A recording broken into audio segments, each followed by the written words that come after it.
করছি।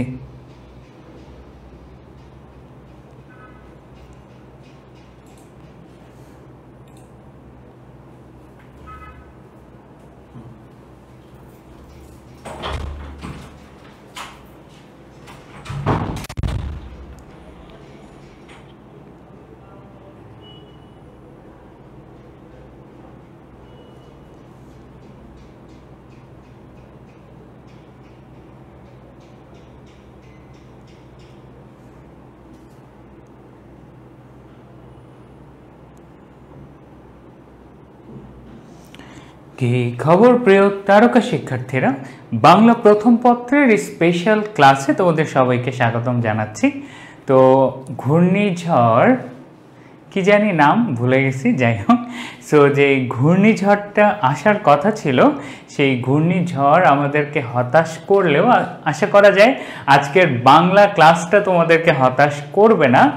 এবং আজকের বাংলা ক্লাসে আমরা একের ভিতর দুই অর্থাৎ একসাথে দুটো কবিতা পড়ে শেষ করব। এবং একটা কবিতা পড়া যে এতটাই সহজ সেটা আজকে আমরা জানব। কেননা এই যে দুটো কবিতা আমরা পড়ব, এই দুটো কবিতা থেকে ভাইয়া মেইন যে বিষয় জ্ঞানমূলক প্রশ্ন ছাড়া পড়ার আর কিচ্ছু নেই। একদম বাংলা ফার্স্ট পেপারের সবচেয়ে সহজ যদি কোনো দুটো টপিক বলো তাহলে আজ যে দুটো কবিতা আমরা পড়ব সেটা। বাট তার আগে কবি পরিচিতির অনেকগুলো তথ্য একটু মনে রাখতে হবে এবং কনফিউজ হয়ে যাওয়ার মতো বেশ কয়েকটা বিষয় আছে। এই বিষয়গুলো যদি আমরা ধরে ফেলতে পারি তাহলে আজকে আর কোনো প্রবলেম নেই। তাই একের ভিতরে দুইয়ের ক্লাসে সবাই খুব দ্রুত জয়েন হয়ে যাও এবং একটা জ্ঞানমূলক অংশে আজকে ভাবতে হবে না বেশি, মাথা গরম করতে হবে না বেশি, ডিপলি থিঙ্ক করতে হবে না বেশি, কোনোটারই দরকার নাই। আজকে জাস্ট দরকার একদম জ্ঞানমূলক কোন কোন পার্ট পড়তে হবে, বইটা দাগায় ফেলতে হবে, লেকচার শিট দাগায় ফেলতে হবে, নোট খাতা থাকলে নোট খাতা দাগিয়ে রেডি করে রাখতে হবে, পরীক্ষার আগে গিয়ে এটা দেখে যেতে হবে এবং এই দুইটা কবিতা থেকে 1 মার্কের এমসিকিউ কমন পেয়ে যাবা। এটা সহজ অ্যান্সার হিসেবে এই দুটো কবিতা থেকে অ্যাডমিশনে পাবা, ঠিক আছে? সো সবাইকে সময় দিচ্ছি, আরও দ্রুত সবাই জয়েন হয়ে যাও। সবাই জয়েন হয়ে গেলে আমরা আমাদের পড়া শুরু করে দিব, ঠিক আছে? ওকে, আমি ডেকে ফেলি সবাইকে।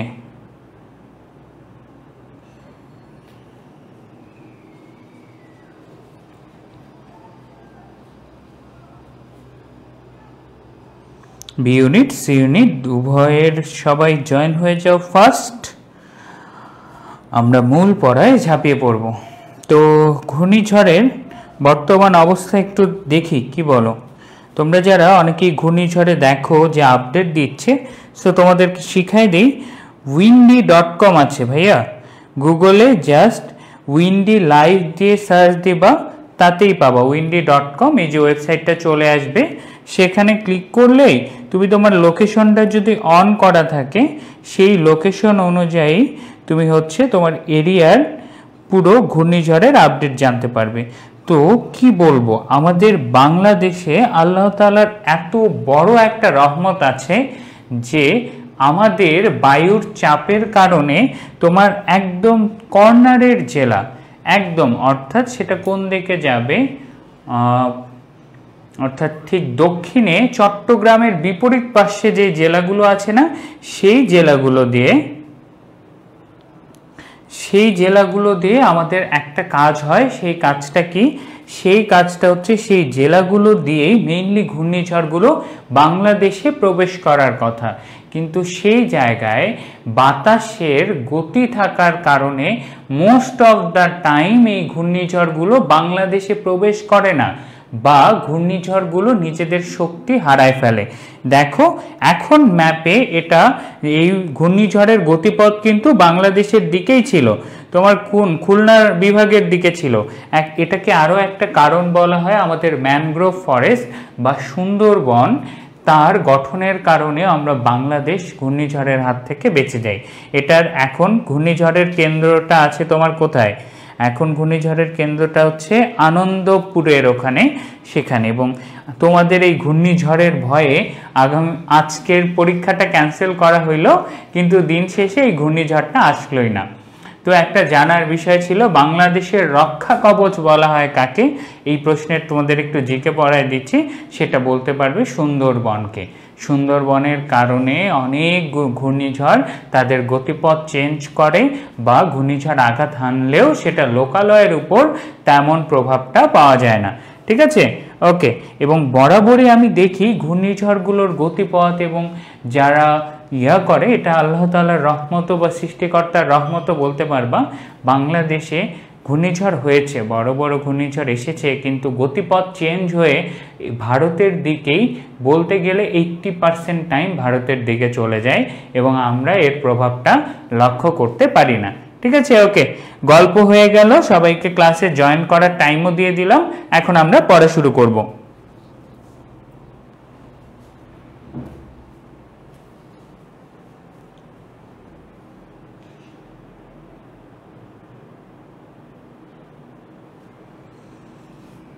ঢাকায় এসে আটকে গেলে? আহা, তুমি পরীক্ষা দেওয়ার জন্য ঢাকায় এসেছিলে? আন্তরিকভাবে দুঃখিত ভাইয়া, আসলে কিছু করার ছিল না। কালকে ঢাকায় যে পরিমাণে মুষলধারে বৃষ্টি, বললাম না, গতিপথের কারণে ধারণা করা হচ্ছিল আজ সারাদিন বজ্রপাত সহ বৃষ্টি হওয়ার সম্ভাবনা আছে।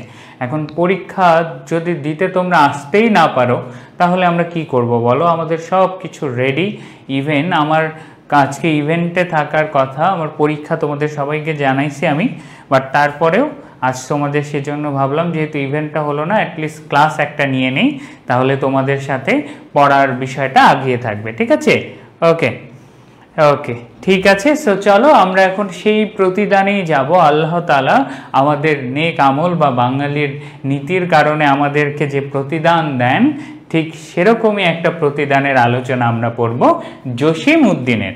এখন জসিম উদ্দিন নামটা প্রথমে আসার কারণ, আজকে প্রথমে খুবই সহজ ভাষায় পড়ব, কোনো কঠিন ব্যাখ্যার এই জায়গায় কোনো ঝামেলা নাই। ঠিক আছে, ওকে। তাহলে জসিম উদ্দিন এই নামটা নিয়েই তোমাদের মধ্যে ফার্স্ট যে কনফিউশনটা আসে, জসিম উদ্দিনের নামের বানানটা আসলে কি? তো দীর্ঘ ইকার এটা থাকবেই, জসিম উদ্দিন একসাথে। আচ্ছা, এখানে আলাদা হয়ে গেল, এক মিনিট। ওকে, এটাকে তুমি এইভাবে লিখতে পারবা, দেখো, দীর্ঘ ইকার দুইটাতেই হবে, দয়ের নিচে হসন্ত দিয়ে পরে দ দিয়ে দীর্ঘ ইকার ন দিলে সেটাও যেমন ঠিক, এবং এই যে দ আর দ হসন্ত দিয়ে দয় দ একত্র করে লেখা, এই দুটোও ঠিক। বাট ভুল হচ্ছে তুমি যদি এইভাবে লেখো, দয়ের নিচে হসন্ত না দাও, তাহলে হসন্ত না থাকলে দুটো পৃথক বর্ণের কি বলো দেখি, দ্বিত্ব উচ্চারণ তুমি পাবা না। অর্থাৎ এইটা হচ্ছে ভুল বানান, নিচে হসন্ত অবশ্যই দিতে হবে। জসিম উদ্দিনের নামের বানানে কি করতে হবে? হসন্ত অবশ্যই দিতে হবে। ঠিক আছে, ওকে।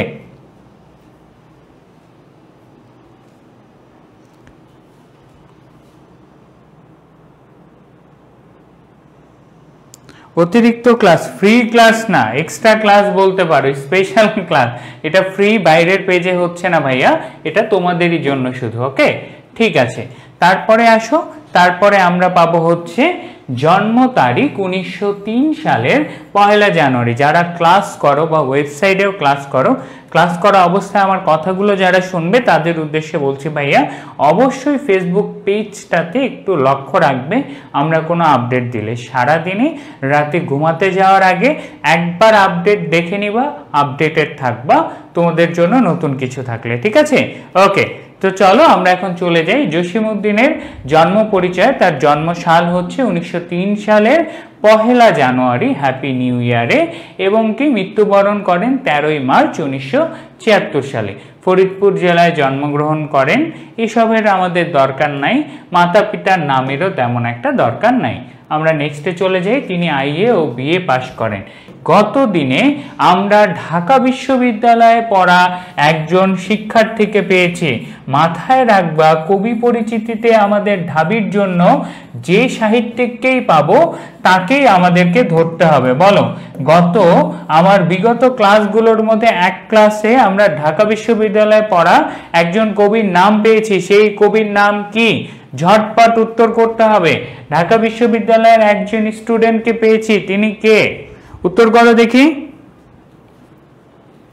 আচ্ছা, লেকচার শিটে 1900, হ্যাঁ অবশ্যই লেকচার শিটে 1903 সাল হবে, 1900 সাল দেওয়া, এটা সবাই ঠিক করে নিবা ভাইয়া। লেকচার শিটে এটা আমি, আচ্ছা এই লাইফটা ভাইয়ের সাথে কথা বলে ফার্স্ট নিতে হবে, আমি লেকচার শিটটা নিয়ে আসিনি তো, সো সে কারণে লেকচার শিটে 1900 দেওয়া, ওটা ঠিক করে নাও, 1903 সাল হবে, ঠিক করে ফেলো। এবং শিটে 10 মার্চ দেওয়া। আচ্ছা, এই যে 3 এরকম শূন্য হয়ে গেছে, প্রিন্ট যারা করেছে বাল্ক অর্ডারে তাদের এই ভুলটা আসলেই, দুটো ভুল পাবো লেকচার শিটে, 5 হয়ে গেছে 6 এরকম কাহিনী, বা 5 হয়ে গেছে 8, এই কাহিনী একটা দেখবা, ঠিক আছে। ওকে, ইয়েস শামসুর রহমান। যারা জানো না জেনে রাখো, ঢাকা বিশ্ববিদ্যালয় থেকে বিএ পাস করেন এরকম একজন লেখকের নাম বা কবির নাম কি? শামসুর রহমান। এবং ঢাকা বিশ্ববিদ্যালয়ের টিচার এমন একজনকেই পাবা, একজনকে পাবা না, আরো একজনকে পাবা, দুইজনকে, ওটা আমি বলবো লাস্টে গিয়ে। এরকম কবি রিলেটেড অনেক কোশ্চেন রিভিশন দিবা, এখন ধীরে ধীরে জানো। একজন স্টুডেন্ট পাইছে, আরেকজন টিচারকে পাচ্ছি। জসিমউদ্দিন ঢাকা ইউনিভার্সিটির ভাষা ও সাহিত্য বিভাগের কি ছিলেন? অধ্যক্ষ ছিলেন, অর্থাৎ ডিন বলা যায় তাকে। তাহলে তিনি ঢাকা বিশ্ববিদ্যালয়ের কোন ডিপার্টমেন্ট? ভাষা ও সাহিত্য ডিপার্টমেন্ট। সেই সময়ে ভাষা ও সাহিত্য নামে ডিপার্টমেন্ট ছিল, বাট এখন ল্যাঙ্গুয়েজ অ্যান্ড লিটারেচার নামে কোনো কি নাই? বিভাগ নাই। তোমাদেরকে এটা পড়াইছিলাম সাহিত্যের শুরুতেই, সাহিত্যের ইংরেজি প্রতিশব্দে তোমরা ভুল করো, লিটারেচার বলো, এই প্রোনাউন্সিয়েশনটা ইংরেজিতে ভুল করবে না, it will be called literature. Okay, ঠিক আছে। তাহলে ভাষা ও সাহিত্য ডিপার্টমেন্টে পড়াশোনা করছেন, এখন সেই ডিপার্টমেন্টের নাম হয়ে গেছে ভাষা বিজ্ঞান।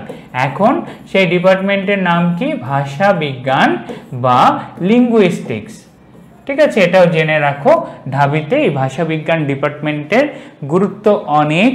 যদি তুমি বাংলা রিলেটেড সাবজেক্টে একটু কি বলো দেখি, তোমার একটু বেশি আগ্রহ থাকে, তবে তুমি ভাষা বিজ্ঞানে অ্যাপ্লাই করতে পারো। এই জায়গায় বাংলা নিয়ে পড়ার, গবেষণা করার অনেক জায়গা আছে। ওকে, ঠিক আছে। তাহলে আমরা জসিমউদ্দিনকে জানলাম 1903 সালে জন্মগ্রহণ করেন, কত তারিখ? 1 জানুয়ারি, হ্যাপি নিউ ইয়ারে। এবং তিনি ঢাকা বিশ্ববিদ্যালয়ে কি করেছেন? ঢাকা বিশ্ববিদ্যালয়ের ভাষা ও সাহিত্য ডিপার্টমেন্টে তিনি কি করেছেন বলো দেখি। জন্মসাল 1903 হবে, লেকচার শিট ঠিক করে ফেলো। এবং মার্চ হবে 13ই মার্চ, দুইটাই ঠিক করে ফেলো, ঠিক আছে। ওকে, 13ই মার্চ 1903 সাল।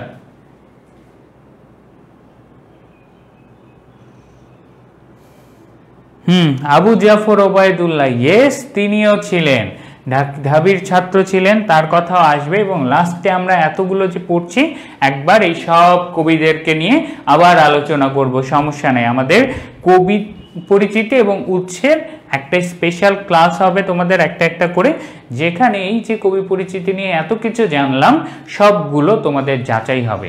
সেই জন্য ক্লাসে কবি পরিচিতিতে ভালো করে মনোযোগ দিবা। ওকে, ঠিক আছে। তাহলে তার ব্যাপারে জানলাম, ঢাকা বিশ্ববিদ্যালয়ের ভাষা সাহিত্য ডিপার্টমেন্টের তিনি অধ্যক্ষ ছিলেন। এবং কয় বছর ছিলেন? 6 বছর, 6 বছর ছিলেন। পরবর্তীতে তিনি সরকারের প্রচার এবং জনসংখ্যা বিভাগে অর্থাৎ সরকারি চাকরিতে যোগ দেন। তার বাইরে কি করেন বলো দেখি। তিনি বাংলা ও ভাষা সাহিত্যে কলকাতা বিশ্ববিদ্যালয় থেকে পড়াশোনা করেন। মাথায় রাখবা, জসিমউদ্দিন ঢাবি থেকে পড়েনি।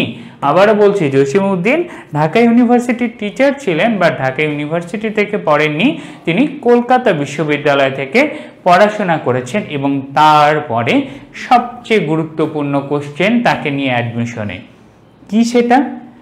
ওইখানে তোর দাদের কবর ডালিম গাছের তলে 30 বছর ভেজায় রেখেছে, 2 নয়নের জলে, এতটুকু তারে ঘরে এনেছিল সোনার মতন মুখ, পুতুলের বিয়ে ভেঙে গেল বলে কেঁদে ভাসাই তবু।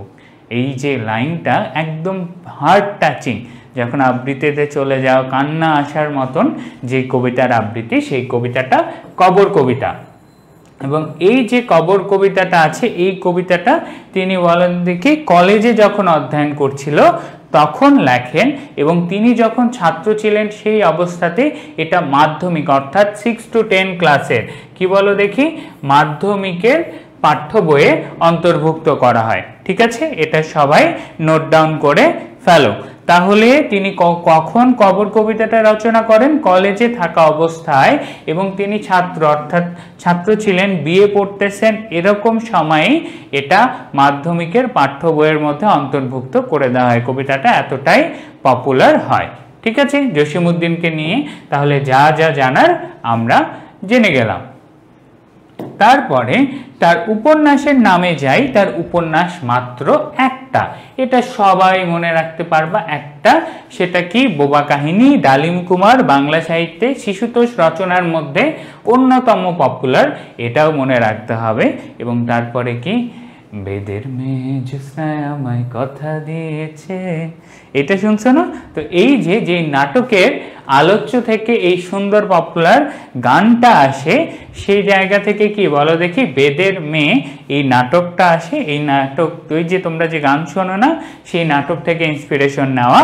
তাহলে বেদের মেয়ে নাটকের আমরা নাম পাবো। তার বাইরে পল্লী বধূ, এটাও বেশ পপুলার একটা নাম। এবং তার বাইরে তার কাব্যগ্রন্থের নাম কয়েকটা জাস্ট মনে রাখলেই হবে। ছন্দটা খুবই সুন্দর। নকশিকাঁথার মাঠ, সজন বাদিয়ার ঘাট, নকশিকাঁথার মাঠ, সজন বাদিয়ার ঘাট, রাখালি হাসু, এক পয়সার বাঁশি, মা যে জননী কান্দে, বালুচর মাটির কান্না। এই কয়টা নাম মনে রাখলেই আমাদের জন্য মোর দেন এনাফ। কি কি?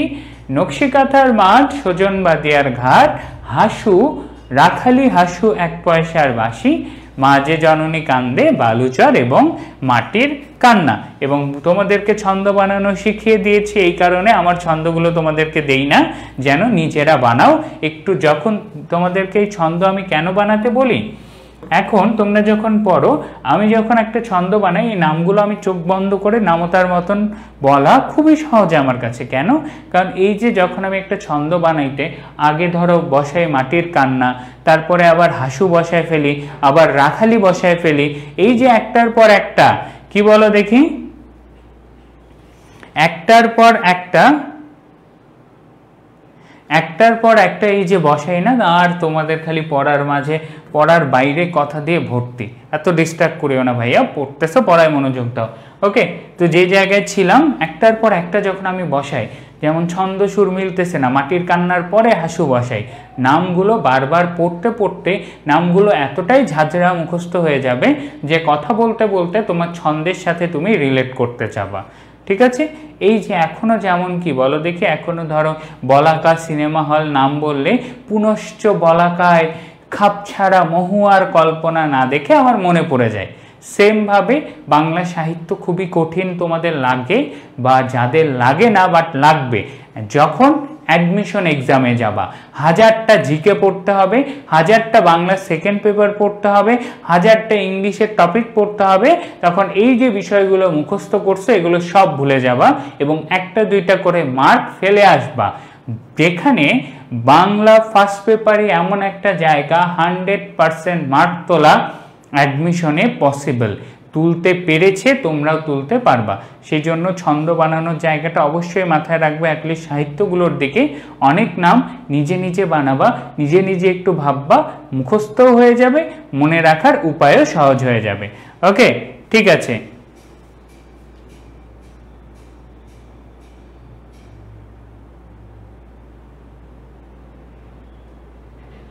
ও আচ্ছা, পরবর্তীতে লেকচার শিটের পরবর্তী ধাপে একদম শেষে যারা ভর্তি হয়েছে তাদের বিষয়টা বলি, যে তোমাদের লেকচার শিটটা পরে সলভ করে দেওয়া হয়েছে, যে পরের ধাপে প্রিন্টের আগে যখন এগুলো সব সামনে আসছে, তাই পরের ধাপে যারা পাইছো তাদের লেকচার শিট নিয়ে কোনো ইস্যু নাই। ওকে, চলো এখন আমরা পড়ায় চলে যাই। তিনি পুরস্কার কি কি পেয়েছেন? প্রাইড অফ পারফরমেন্স পুরস্কার পেয়েছেন 1958 সালে, তারপরে ডক্টর অফ লিটারেচার পেয়েছেন 1969 সালে। ওকে, তারপরে কি বাংলাদেশ সরকার 21শে পদক দেয় 1976 সালে। কি বলো দেখি? 1976 সালে, এবং স্বাধীনতা পুরস্কার পান 1978 সালে মরণোত্তর। এই জিনিসটা মাথায় রাখবা, মরণোত্তরগুলো সবচেয়ে বেশি আসে। এখন প্রশ্ন করব, কাজী নজরুল ইসলাম কোন পুরস্কারটা মরণোত্তর পান? যে বলতে পারবা তার জন্য চকলেট, ঝটপট চকলেট রেডি আছে, ঠিক আছে? ওকে, বলো কাজী নজরুল ইসলাম কোন পুরস্কারটা মরণোত্তর পেয়েছিল? ঝটপট উত্তর করবে ভাইয়েরা।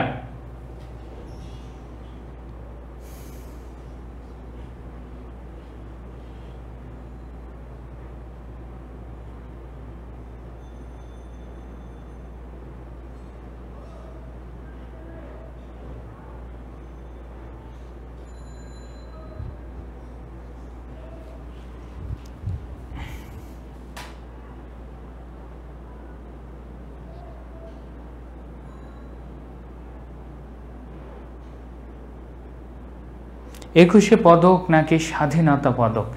খুব কনফিউশনে পড়ে গেছে। দেখছো কাজী তোমাকে কয়দিন আগে ভাইয়া কাজী নজরুল ইসলাম পড়াইছি বলো দেখি, তার মধ্যেই এক কোশ্চেনে তোমাদের মাথা গুলায় গেছে, তাই না? দেখি মাথাটা আরো গুলাই, সময় দেই, সবাই অ্যান্সার করবা। কে কার ভোট হোক, একটা পোল দিয়ে দেওয়া গেলে ভালো হতো, যে ভোট দাও কাজী নজরুল ইসলাম স্বাধীনতা পদক পান নাকি একুশে পদক পান।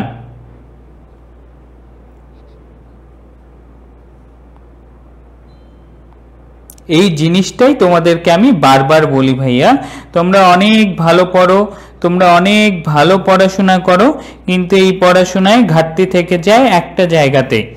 এই পড়াশোনায় কি ঘাটতি থেকে যায় একটা জায়গাতে। যারা যারা একুশে পদক বলছে সবগুলোকে ধরে এখন একটা চটকানি মারতে হবে। সবগুলোকে ধরে কি করতে হবে?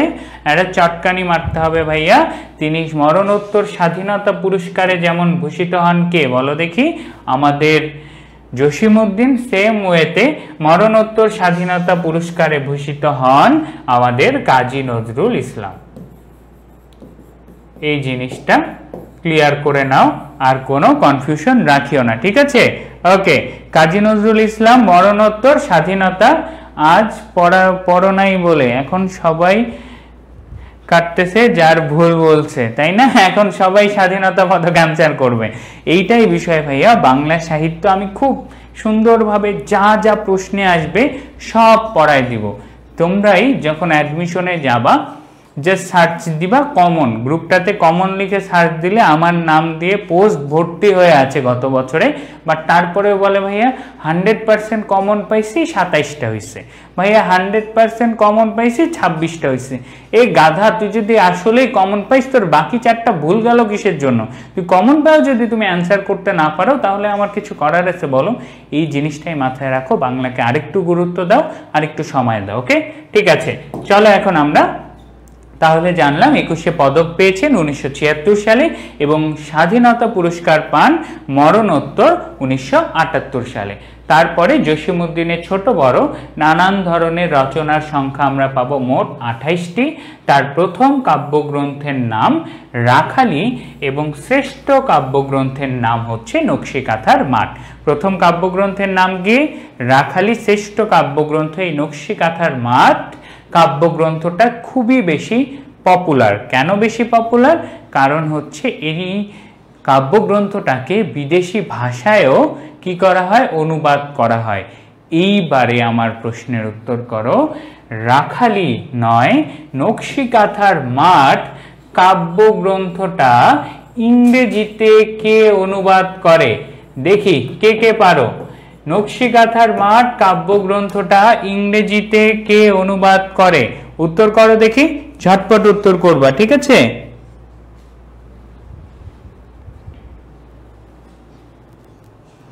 ওকে, ঠিক আছে, উত্তর করো।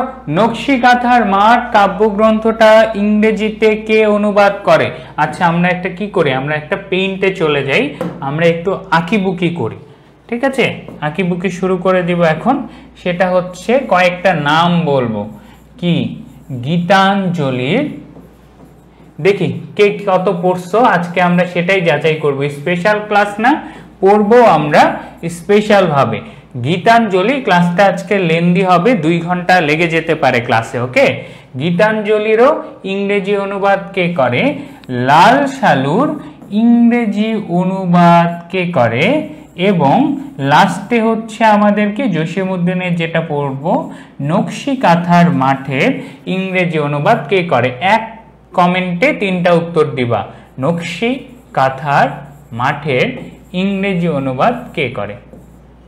এক কমেন্টে 3টা লিখে উত্তর করবা, উত্তর করো ঝটপট। গীতাঞ্জলি, লাল সালু, নকশি কাঁথার মাঠ। হে মাইকেল মধুসূদন দত্ত কই থেকে বাইলা রে? সাকিব দেওয়ান, হ্যাঁ মাইকেল মধুসূদন দত্ত কই থেকে আসলো এখানে?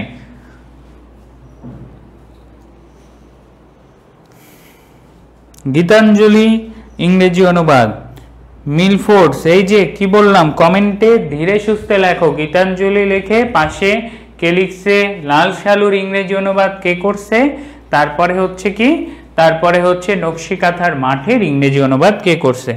ওকে, কই উত্তর পাচ্ছি না। আচ্ছা, রবীন্দ্রনাথ গীতাঞ্জলি, লাল সালুর ইংরেজি অনুবাদ কে করছে? পড়াই নাই যদিও বা, বাট তোমরা তো এইচএসসিতে পড়ে আসছো তাই না? দেখি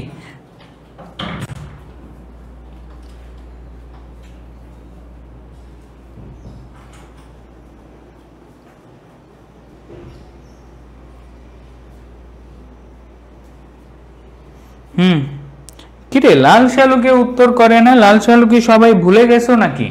আমি গীতাঞ্জলির উত্তর পাচ্ছি, আমি নকশি কাঁথার মাঠের অ্যান্সার পাচ্ছি, বাট লাল সালুর আমি কোনো অ্যান্সার পাচ্ছি না। বাহ,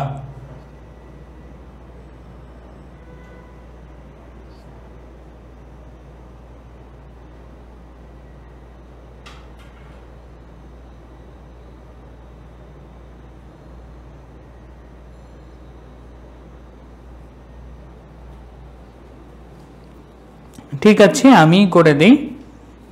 চলো, গীতাঞ্জলির ইংরেজি অনুবাদ নিয়ে যেই কনফিউশনটা সেটা ক্লিয়ার করে দেই। গীতাঞ্জলির ইংরেজি অনুবাদ আমাদের রবীন্দ্রনাথ ঠাকুর নিজে করেন। রবীন্দ্রনাথ ঠাকুর কি করেন? নিজে করেন।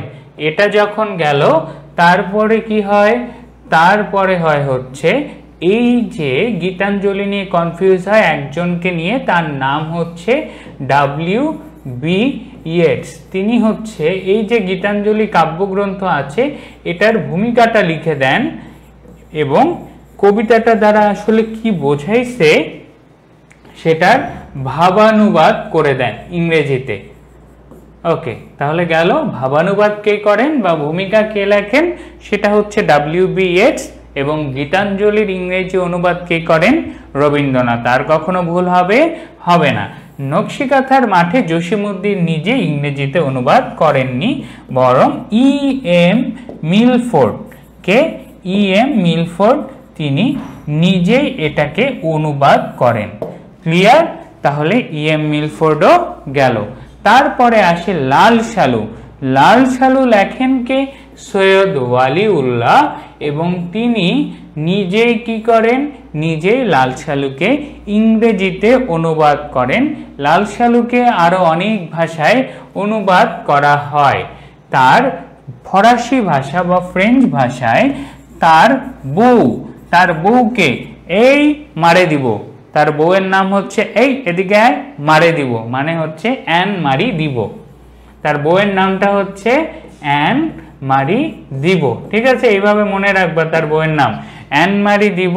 তার বউ হচ্ছে এটাকে ফরাসি ভাষায় অনুবাদ করে। ক্লিয়ার? ওকে, ঠিক আছে। ওকে, এবং লাল সালু যেহেতু পড়তেছই, আরো জেনে রাখো লাল সালুকে শুধু ফরাসি ভাষায় অনুবাদ করা হয়নি, তোমার হচ্ছে কি বলো দেখি, এটাকে উর্দু ভাষায়ও অনুবাদ করা হয়। কোন ভাষায়? এটাকে উর্দু ভাষায়ও অনুবাদ করা হয়, যেটা করাচি থেকে পাবলিশ হয়। সেটা কে করেন? সেটা হচ্ছে কলিমুল্লাহ করেন। কে করেন? কলিমুল্লাহ। তাহলে অনুবাদ নিয়ে যত কোশ্চেন আছে আশা করি তোমাদের ক্লিয়ার হয়ে গেল। এই আয় মারি দিব না, আয়টাকে খালি করে দিবা অ্যান মারি দিব উচ্চারণ হয়, বাট অ্যাপ্রোপ্রিয়েট উচ্চারণ হচ্ছে থিবো দেওয়া বেটার।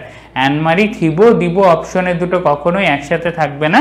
তোমার এটার ফ্রেঞ্চ ভাষার উচ্চারণটা এ কারণেই খুবই ঝামেলার। আমার ফ্রেঞ্চ ল্যাঙ্গুয়েজের ফ্রেন্ড, সেখানে তোমাকে আত্মই চন্দ্রবিন্দুর উচ্চারণ অনেক পাবা। তো সেই জায়গা থেকে দিব উচ্চারণ হয় এক অ্যাকসেন্টে, আবার থিব উচ্চারণ হয়। তোমরা অপশনে দুটো কখনোই একসাথে পাবা না, যদি পাও থিবটা দাগাই দিয়ে অ্যাপ্রোপ্রিয়েট। ওকে, ঠিক আছে।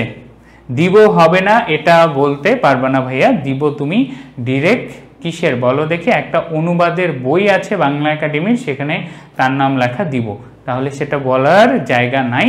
বইয়ে দেওয়া আছে থিব, সেখান থেকে থিব অ্যান্সার করতে পারো, বাট দিব অপশনে একসাথে দুইটা কখনোই থাকবে না। ওকে, এটা ক্লিয়ার করে নিও, ঠিক আছে? ওকে, ক্লিয়ার? ওকে,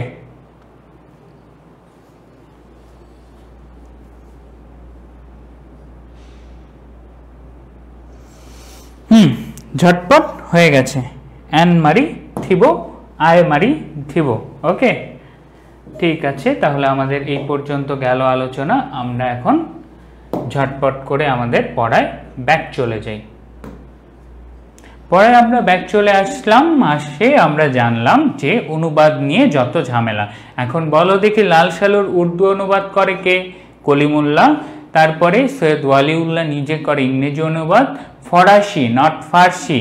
এটা বারবার ক্লাসে বলে বলে আমার মুখ ব্যথা হয়ে যায়, তারপরও তোমরা এটা ভুল করবা ভাইয়া। রা আর ফার, ফরা আর ফার, ফরাসিতে যখন যাবা তখন ইট উইল বি ফ্রেঞ্চ, তুমি সেটাকে কি বলবা? ফ্রেঞ্চ ভাষা। যখন তুমি ফারসিতে যাবা তখন সেটা হয়ে যাবে পার্সিয়ান বা ইরানের ভাষা বা পারস্য ভাষা। ক্লিয়ার ভাইয়া? এইটুকু জায়গার ঝামেলাটাও ভুল করিও না। ফরাসি ফরা ফ্রেঞ্চ, ফার কি হয়ে যাবে? পার্সিয়ান বা পারস্য ভাষা বা ইরানের ভাষা। ক্লিয়ার? ওকে, ঠিক আছে। ওকে, চলো এখন আমরা যাই। এবং তার পরবর্তীতে আমরা জসিমউদ্দিনের এই যে পাইলাম, জসিমউদ্দিনের শ্রেষ্ঠ কাব্যগ্রন্থের নাম, সেটার কি? নকশিকাঁথার মাঠ। ইংরেজিতে অনুবাদ করেন কি? M Milford. ইংরেজি অনুবাদটার নামটাও জানে রাখো, একদম ডিরেক্ট বাংলা থেকে ইংরেজি করছে। নকশিকাঁথার ইংরেজি হচ্ছে এমব্রয়ডার্ড কুইল্ট, তাহলে নকশিকাঁথার মাঠ the field of embroidered quilt. ঠিক আছে? ওকে, তারপরে আসে জসিমউদ্দিনের নাম কি? বাংলাদেশের পল্লী কবি। গতদিনে শিখাইছি নাগরিক কবি, পল্লী কবি, কিশোর কবি। তাহলে আমাদের পল্লী কবি হচ্ছেন জসিমউদ্দিন। কেন? কারণ তিনি গ্রামের মানুষদেরকে আপন করে নেন বা গ্রামের মানুষের দৈনন্দিন জীবন সম্পর্কে বেশি সাহিত্য রচনা করেছেন। তারপরে আসে জেবা। ট্রিপল স্টার কোশ্চেন অ্যাডমিশনের জন্য, এটা নোট করো। এটা দুইবার রিপিট করা হয়েছে। যে কি বলো দেখি? প্রতিদান কবিতায় যে বা যিনির পরিবর্তে কোন সর্বনামটি ব্যবহার করা হয়েছে? সেটা হচ্ছে জেবা। এই জেবা মানে কোনো মেয়ের নাম জেবা না, বা ছেলেরা যারা আছো কারো প্রিয়তমা জেবা না, এই জেবার নাম হচ্ছে যে কাউকে। জেবা মানে যে কাউকে, তোমার প্রিয়তমা যে কারো। ঠিক আছে? অর্থাৎ আমি বললাম জেবা এই কাজটা করছে, এটা আমি জেবাকে বলি নাই, বলছি যে কোনো মানুষ যে বা যিনি এই কাজটা করছে তিনি ঠিক করেননি। ঠিক আছে? ওকে, তাই যার প্রিয়তমার নাম জেবা আছে সে একটু অফেন্ড হয়েও না। ঠিক আছে? তোমার প্রিয়তমা কি? Tree without roots. হ্যাঁ, লাল সালুর ইংরেজি অনুবাদের নাম দ্য ট্রি উইথাউট রুটস। ঠিক আছে? তো ট্রি উইথাউট রুটস। আর নকশিকাঁথার মাঠের ইংরেজি অনুবাদ হচ্ছে the field of embroidered quilt. Clear? Okay, ঠিক আছে। আবারও বলছি, জেবা যার আছে, যে মানুষের নাম আছে জেবা, কি অনেক মানুষের নাম জেবা আছে, তোমরা চেক করলেই পাবা। তারপরে দেখো বিভাগী। বিভাগী মানে উদাসীন। বিভাগী মানে কি? বিভাগী মানে উদাসীন। এখন অনেকেই বিভাগী হয়ে যাচ্ছ, পথে পথে ঘুরে বেড়াচ্ছে, যারা ঢাকায় আসছো, পড়ার চাপে ফার্ম গেটে সময় নষ্ট করতেছো, সে এত বিভাগী হইলে হবে না, উদাসীন হওয়া যাবে না, টিকে থাকতে হবে। দীঘল রজনী, দীঘল এই শব্দটা জানে রাখো। এই শব্দটা মোস্ট অফ দ্য টাইম দীর্ঘ বা লম্বা বোঝাইতে ব্যবহার হয়। একটা সাহিত্যের নাম আছে সূর্য দীঘল বাড়ি। কি বলো দেখি? সূর্য দীঘল বাড়ি বা দীঘল, এই জায়গা থেকে পুকুর দিঘির নাম আসছে। দিঘি দ্বারা আমরা বোঝাই বড় পুকুর, এই দীঘল শব্দটা থেকে ভেঙে অর্থাৎ বড় আকারের একটু জলাশয় বোঝানো হয়। তাহলে জেনে রাখো দীঘল শব্দটা কি অর্থে? দীর্ঘ অর্থে ব্যবহৃত হয়। ঠিক আছে, ওকে। না, বিরাগী না ভাইয়া, বিবাগী। বিরাগ থেকেও বিরাগী পাওয়া যায়, বাট দুটো শব্দই বাংলা সাহিত্যে বিবর্তমান আছে, তার মধ্যে বিবাগী হবে, বিরাগী না। ঠিক আছে, এটা ক্লিয়ার করে নিও। এই সাহিত্যে তোমার বিবাগী শব্দটাই ব্যবহার করা হয়েছে। ওকে, তারপরে চলো।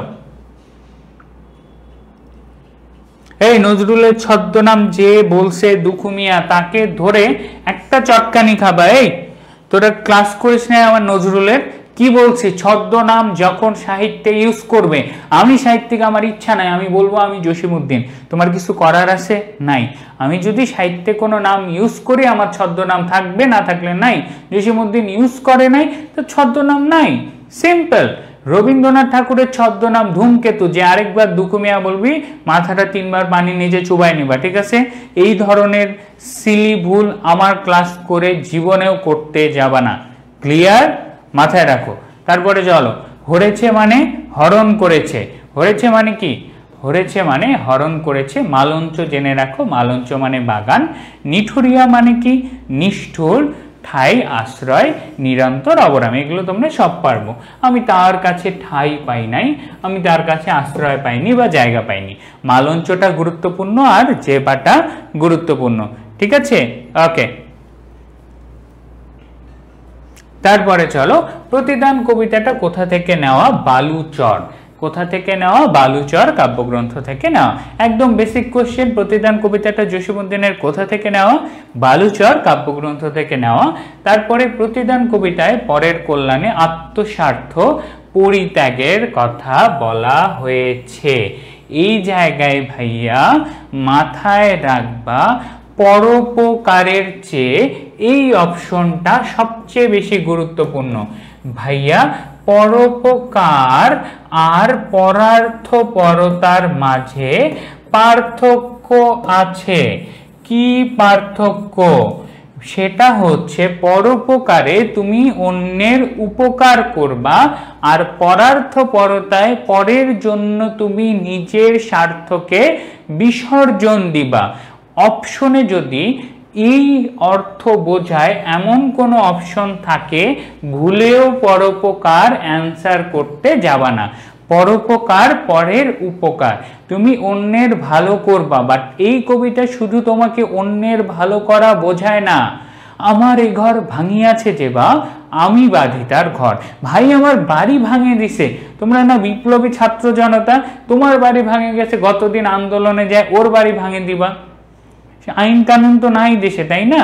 তো এই সব তোমাদের সবার জন্য এখন জানা দরকার হচ্ছে প্রতিদান কবিতাটা, যেখানে তুমি অন্যের উপকার শুধু নয়, বরং অন্যের জন্য নিজের স্বার্থ বিসর্জন দিবা। সে তোমার বাড়ি যদি ভাঙেও দেয়, তুমি গিয়ে তার বাড়িটা গড়ে দিবা। এইটাই হচ্ছে এই কবিতার থিম। ওকে,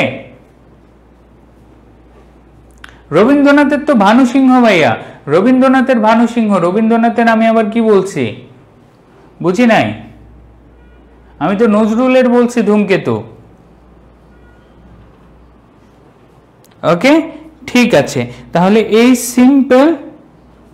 হ্যাঁ, আর চরণ অবশ্যই শীটে চরণ লেখা আছে 68টা, এটা হবে 18টা। ঠিক আছে, শীটে এটা ঠিক করে নিও। শীটে 68টা চরণ লেখা আছে, কবিতার চরণ শীটে ঠিক করে নিও, 18টা লাইন হবে। ওকে, ঠিক আছে। তাহলে পরোপকার নয়, এই কবিতার থিম হচ্ছে পরার্থপরতা, অর্থাৎ অন্যের জন্য আত্মস্বার্থ পরিত্যাগ করা। এই দুটো শব্দ প্রতিদান কবিতা যখনই ধরবা ভাইয়া, অ্যাডমিশনে আরো একটা সত্য বলে দেই, তুমি 7 কলেজে পরীক্ষা দিতে যাচ্ছ না, তুমি গুচ্ছে পরীক্ষা দিতে যাচ্ছ না, যেখানে কোনো কমিটি নাই। সিরিয়াসলি এমনিতে ইউনিভার্সিটি গুচ্ছ থেকে বের হইতে যায় না। কেন? কারণ সেখানে নতুন কোনো প্রশ্ন তৈরি হয় খুবই কম। অপরদিকে ঢাবির যে বোর্ড আছে, ঢাবির কোশ্চেন এত স্ট্যান্ডার্ড কেন বলে? কারণ আমাদের যে স্যাররা আছেন তিনি যখন প্রশ্ন করেন, অবভিয়াসলি নতুন ধারায় প্রশ্ন করেন, তুমি কি বুঝছো নতুন নতুন শব্দ দিয়ে তোমাকে প্রশ্ন করবে। তাই ঢাবি খুব রেয়ারলি আগের বছর থেকে কোশ্চেন কমন দেয়, অন্তত কিসের বেলায়, অন্তত বাংলার বেলায়। এটা ক্লিয়ার থাকো, ইংরেজির বেলায় সেম কাহিনী ঘটে। তাই তোমাকে শব্দের মেইন থিম বুঝতে হবে। তুমি কোশ্চেন ঢাবিতে সরাসরি কমন খুবই কম পাবা, এই জন্য কবিতার থিম বুঝে অ্যান্সার করতে হবে। তাই বলতেছি, প্রতিদান কবিতা যখনই উচ্চারণ করবা ভাববা পরের জন্য আত্মস্বার্থ বিসর্জন দিচ্ছি, পরার্থ পরতার আমি প্র্যাকটিস করতেছি। এইটুকু মাথায় রাখলে এই রিলেটেড যা শব্দ অপশনে থাকবে সেটা অ্যান্সার দাগাই দেবা। ওকে, তাহলে এই কবিতায় আমরা পুরো থিম একটাই, এটা জানলে কবিতার 90% শেষ। কি সেটা? পুরো কবিতায় কবি অন্যের জন্য নিজের স্বার্থ বিসর্জন দিচ্ছে। ওকে, ঠিক আছে। তারপরে চলো, কবিতার মোট চরণ সংখ্যা কত? 18টি। কবিতাটি কোন ছন্দে রচিত? মাত্রাবৃত্ত ছন্দে রচিত। কবিতার কোন ছন্দে রচিত? কবিতাটি মাত্রাবৃত্ত ছন্দে রচিত। ক্লিয়ার? তারপরে চলো আমরা এখন কবিতার ব্যাখ্যায় চলে যাব। আমার এ ঘর ভাঙিয়াছে যেবা, আমি বাঁধি তার ঘর, আপন করিতে কাঁদিয়া বেড়াই, যে মোরে করেছে পর। ঠিক আছে, এই কবিতার থিমে একটু ঝামেলা আছে, সেটা জানতে হবে। এই কবিতায় ঘর মানে বাড়ি ঘর না, ঘর মানে হচ্ছে পরিবার। ঘর শব্দটার পাশে পরিবার লিখে ফেলো, অর্থাৎ পরিবার বা সম্পর্ক যে ভেঙেছে, মেইনলি এটা ফ্যামিলি অর্থে ব্যবহার হচ্ছে। তাহলে কি বলো দেখি, আমার এই ঘর ভাঙিয়াছে যে, বা এই জায়গায় ঘর কিসের প্রতীক? পরিবার বা আত্মীয়তার সম্পর্ক, এসবের প্রতীক। অর্থাৎ কবির পরিবার যে ভেঙে দিয়েছে, কবি সেই মানুষেরই পরিবারকে সুন্দরভাবে গড়ার জন্য সাহায্য করতে চান, অর্থাৎ তার পরিবার গড়ে দিতে চান। তাহলে ঘর শব্দটা এখানে পরিবার হিসেবে গড়ে উঠতে চান। কবি কার ঘর, তারপরে নর্মাল জ্ঞানমূলক অ্যান্সার কি? কবি কার ঘর বাঁধেন? যে কবির ঘর ভেঙে দিতে চেয়েছেন। তারপরে অ্যাডমিশনে আসা এই কবিতা থেকে খুবই কম কোশ্চেন আসে, বাট এইটা এসেছে, কবি কাকে আপন করতে ঘুরে বেড়ান, বা কবি কেঁদে বেড়ান কে? বলো দেখি, কবি কেঁদে বেড়ান কার জন্য, বা কবি কেঁদে বেড়ান কেন? সবগুলো কোশ্চেনের অ্যান্সার হচ্ছে কবি কেঁদে বেড়ান পরকে আপন করার জন্য। যে কবিকে পর করেছে, কবিটাকে আপন করার জন্য কেঁদে বেড়ান। কবি আপন করতে কেঁদে বেড়ান কাকে? যে কবিকে পর করেছে। ক্লিয়ার? ওকে। তারপরে যে মনে করিল পথের বিরাগী, কি বলো দেখি? পথে পথে লাগে আমি ফিরি তার লাগে। এই জায়গায় বিরাগী শব্দটা তোমাদের কবিতায় আছে। এখন অনেকেই বলবা, ভাই আপনি বিভাগী শব্দ অর্থাৎ করাইলেন কেন, তাই না?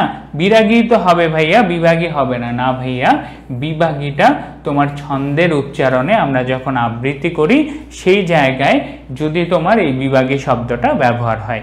তুমি অপশনে যদি বিরাগী নাও দেখো, হতাশ হবা না ভাইয়া, তারা প্রশ্নে ভুল করেনি। বিভাগী বিরাগী একই অর্থে ব্যবহৃত হয়, শব্দটাকে চিনে রাখো। ঠিক আছে, উদাসীন অর্থে। ক্লিয়ার? ওকে। যে মনে করিল পথের বিরাগী, পথে পথে ফিরি আমি তার লাগি। ওকে, ঠিক আছে। তাহলে পথে পথে ফিরি আমি তার লাগি, তাহলে কবি পথে পথে ঘুরে বেড়ান কার জন্য? যে কবিকে উদাসীন করেছে, বা পথের বিরাগী বলতে বোঝায় যাযাবর। যে কবিকে কি করেছে? যাযাবর করেছে, অর্থাৎ তাকে উদাসীনভাবে পথে ঘুরে বেড়াতে হয়, কবি তার জন্যই পথে পথে ঘুরে বেড়ান। দীঘল মানে দীর্ঘ রজনী, তার তরে জাগি ঘুম যে হরেছে মোর। হরেছে মানে হরণ করার। সোজা কথা, কবির ঘুম কেড়ে নিয়েছে কে, বা যার কারণে কবি ঘুমাতে পারেন না, কবি তার জন্য কি করেন? তার জন্য দীর্ঘ রজনী জেগে যান। এই কবিতাটা এত সহজে আমি 18 বছর বয়স সহ কেন পড়াচ্ছি? কারণ ভাইয়া একটাই, এই কবিতার প্রত্যেকটা লাইন মুখস্থ করলে কবিতার 90% কোশ্চেন তুমি পারবা। শেষ, 18টা লাইন ভাইয়া মুখস্থ করবা, আর কোনো কাজ নাই। আমি জাস্ট তোমাদের ব্যাখ্যার জায়গায় বাকি 10% বলে দিচ্ছি। 90% কোশ্চেন এই কবিতাটার 18টা লাইন তুমি যদি মুখস্থ করো এই কবিতাটা পারবা। আমার এই ঘর ভাঙিয়াছে যে বা আমি বাঁধি তার ঘর। কবির যে ঘর ভাঙছে, কবিতার ঘর কি করেন? বাঁধেন। কবি আপন করতে ঘুরে বেড়ান কাকে? যে কবিকে পর করেছে। গেল। তারপরে কি? তারপরের লাইনে আমরা পাবো হচ্ছে যে কবিকে যে পথের বিরাগী করেছে, কবি তার জন্য কি করেন? পথে পথে ঘুরে বেড়ান। কবির যে ঘুম হরণ করেছে, কবি তার জন্য কি করেন? কবি তার জন্য দীর্ঘ রাত জেগে থাকেন। খুবই সহজ। তারপরে আবার কি? আমার এ ঘর ভাঙিয়াছে যে বা আমি বাঁধি তার ঘর। এই জায়গা থেকে দুইটা আসে। কবি ভাঙেন হচ্ছে দুইটা জিনিস। কি কি? ঘর ভাঙেন আর কুল ভাঙে। তাহলে কবির ঘর যে ভাঙে, কবি তার ঘর বেঁধে দেন। কবির কুল যে ভাঙে, কবি তার কুল বেঁধে দেন। এই জায়গায় কুল কি? এই জায়গায় কুল হচ্ছে, কুল শব্দটা মেইনলি সম্পর্ক। এই জায়গায় কুল শব্দটা সম্পর্কে অর্থে ব্যবহৃত হবে, অর্থাৎ সম্পর্ক বা বন্ধন, বন্ধন অর্থে ব্যবহৃত হবে। ঠিক আছে? যে গাছে বুকেতে আঘাত হানিয়া তার লাগিয়ে আমি কাঁদি। এই জায়গাটা খুবই গুরুত্বপূর্ণ। কবি কাঁদেন কার জন্য? দুইজনের জন্য। ক্লিয়ার হয়ে নাও। কবি কাঁদেন কয়জনের জন্য? দুইজনের জন্য।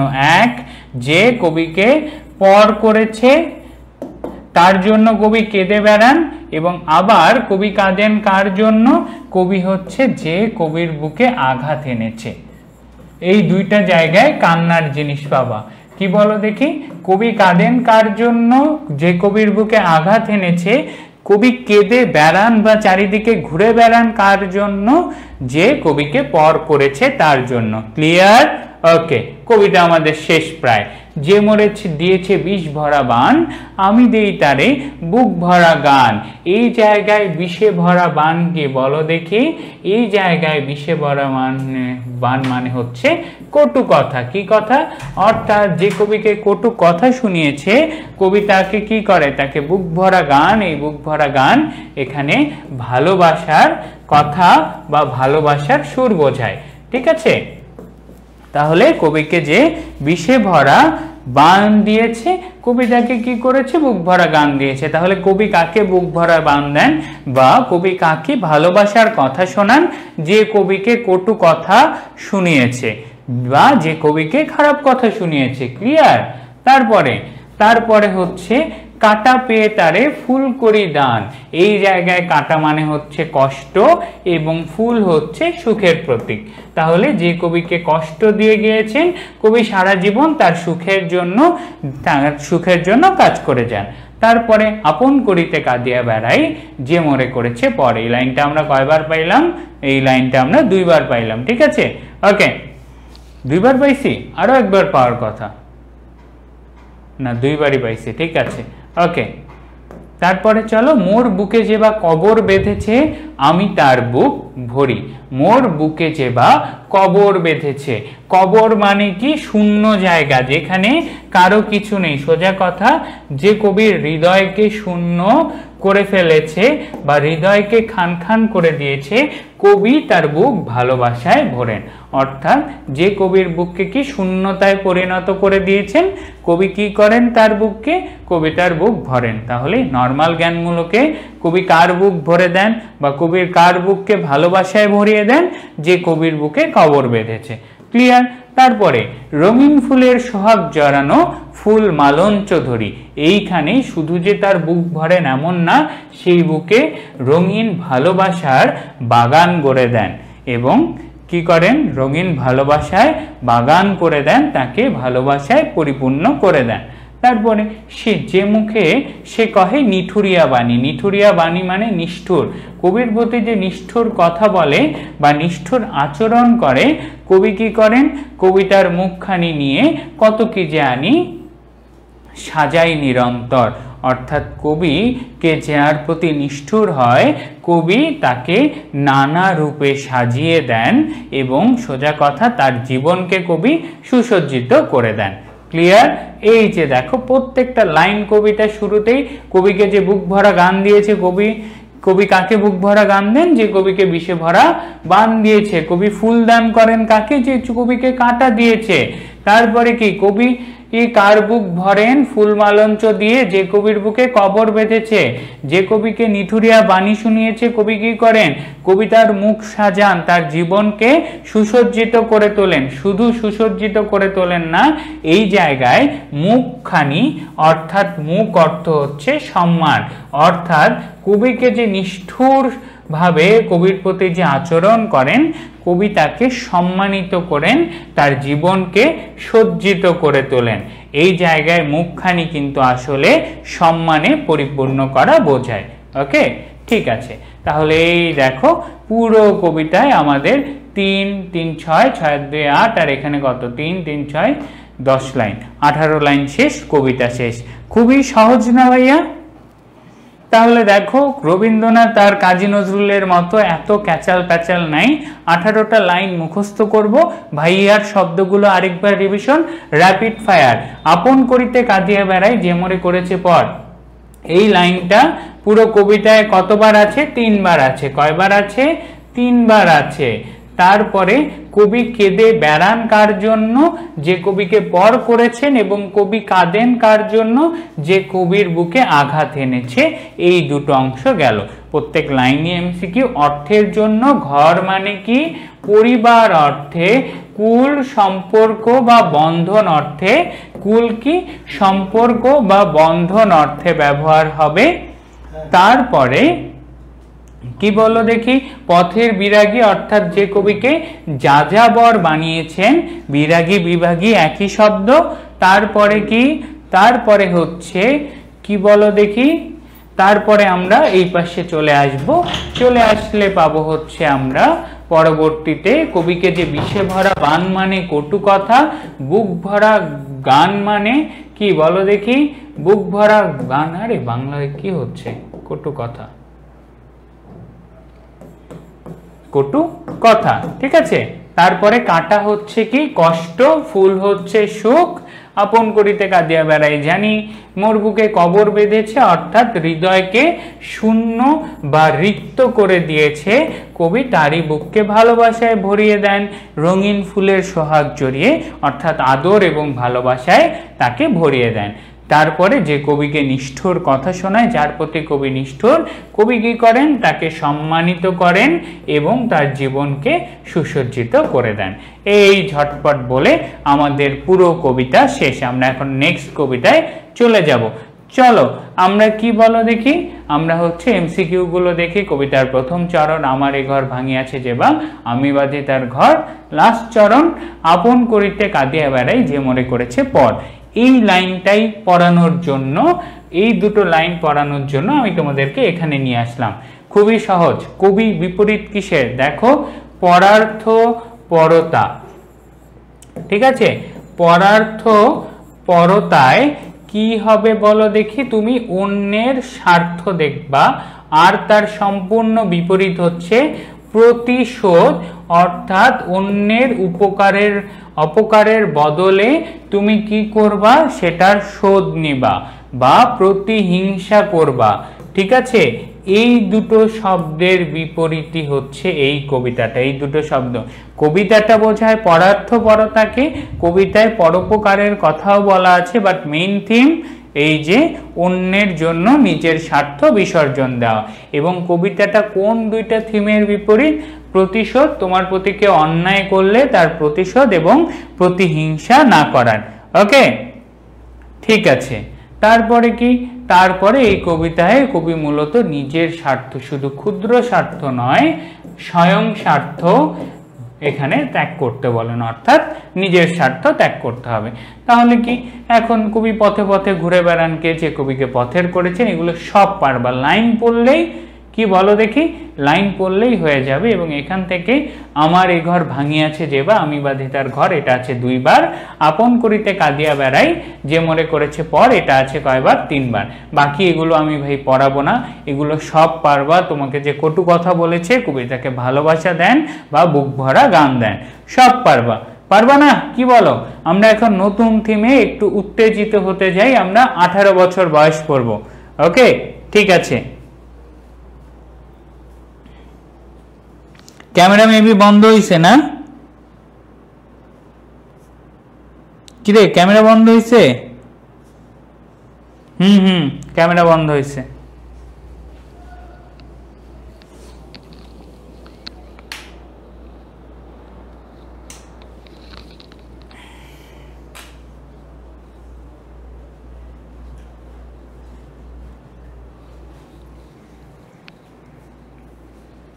ওকে, উই আর ব্যাক। ঠিক আছে, ওকে।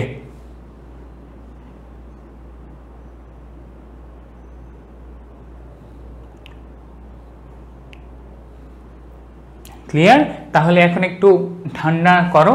বললাম না কবিতাটা খুবই সহজ, শুধু জসিমউদ্দিনের কিছু পিকিউলিয়ার তথ্য জানতে হবে। কবিতার 18টা লাইন মুখস্থ করতে হবে সেম ওয়েতে হচ্ছে কাহিনী তোমার পরবর্তীতে। ঠিক আছে, ওকে। তাহলে 2 মিনিট একটু নিঃশ্বাস নিয়ে নাও।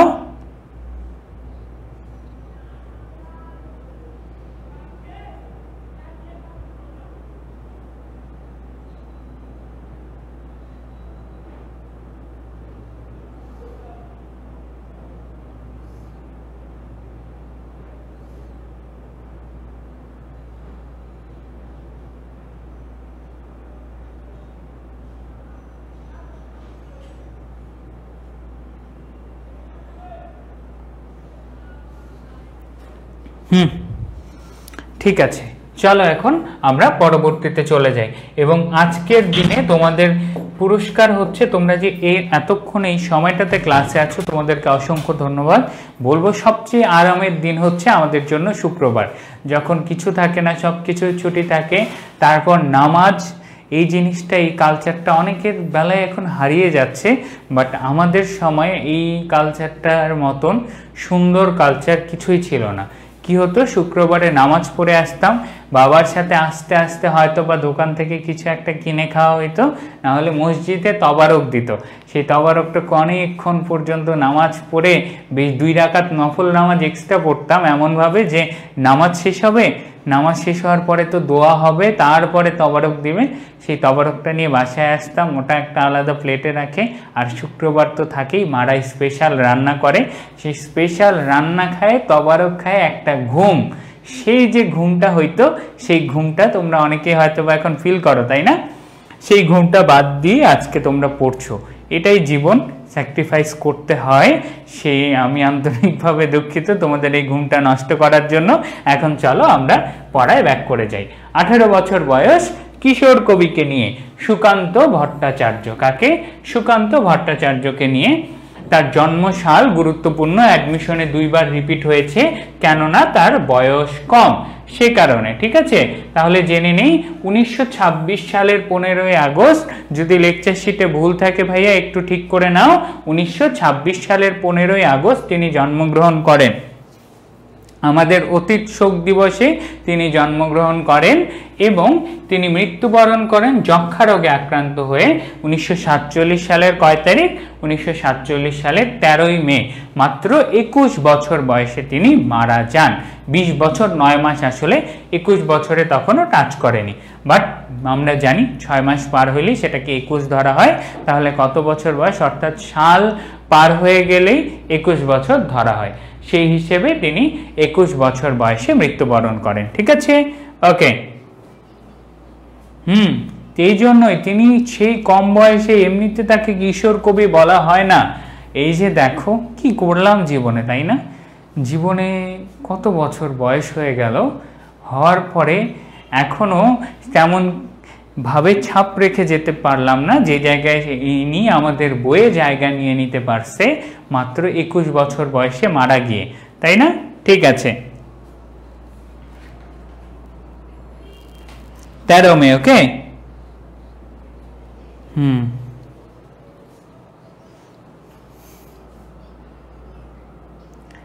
ওকে, ঠিক আছে। তাহলে সুকান্ত ভট্টাচার্য কিশোর কবি ছিলেন। সুকান্ত ভট্টাচার্য কি ছিলেন?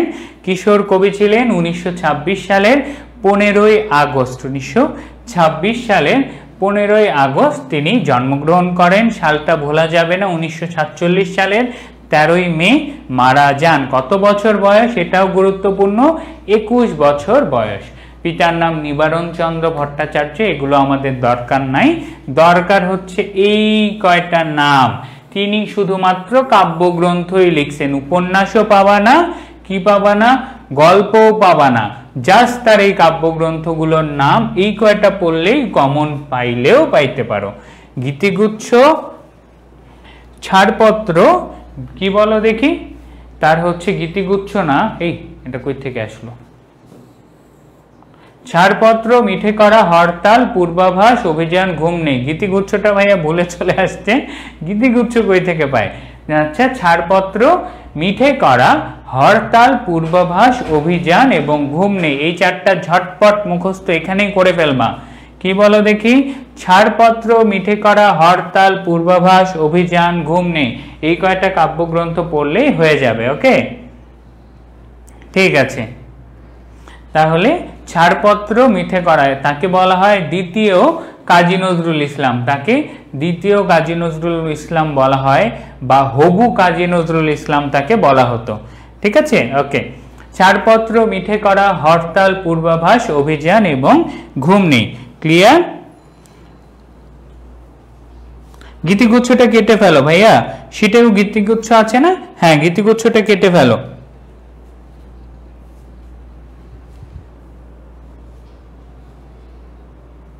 ওকে,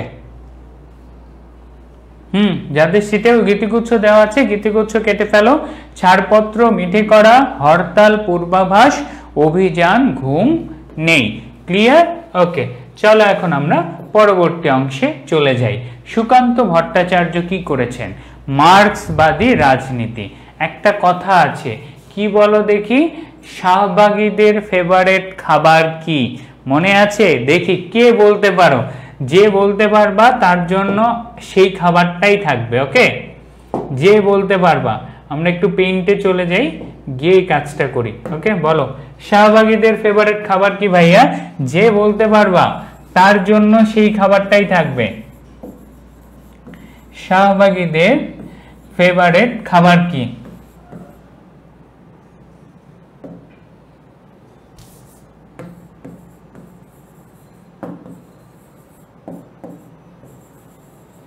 দেখি কে পারো। অনেকেই তো এতদিনে শাহবাগীর উপর ডিগ্রি অর্জন করে ফেলছে, তাই না? বলো শাহবাগী কি, সেটাও বলতেছে। অনেকে শাহবাগী চেনো না, যারা এইসব বিষয়ের কাছে আপডেটেড না, যে বিশ্ববিদ্যালয়ের স্বপ্ন দেখছো, সেই বিশ্ববিদ্যালয়ের আশেপাশে কিছু গোসল না করা, গায়ে গন্ধ আলা এবং শাড়ি পরা, নাকে নথ পরা, ছেলেদের ক্ষেত্রে একটু কি বলবো, ঢোলা ঢালা পাঞ্জাবি পরা বা ফতুয়া পরা, বা কিছু ছেলে মেয়ের মতন করে মাঝ দিয়ে চুল আঁচড়ানো কিছু ব্যক্তিবর্গকে দেখবা, তারাই হচ্ছে শাহবাগী। তাদের কাজ কি? তাদের কাজ হচ্ছে শাহবাগে বসে থাকা এবং কিছু কিছু নিয়ে কথা বলা, যেই কথার আমাদের স্বাভাবিক জীবনের সাথে কোনো রিলেশন নাই। এমন উদ্ভট প্রজাতির মানুষ আছে, সেই উদ্ভট প্রজাতির মানব জাতিকে বলা হয় শাহবাগী। সংজ্ঞাটা জেনে রাখো, যে কোনো জায়গায় বলতে পারবা। ওকে, ঠিক আছে।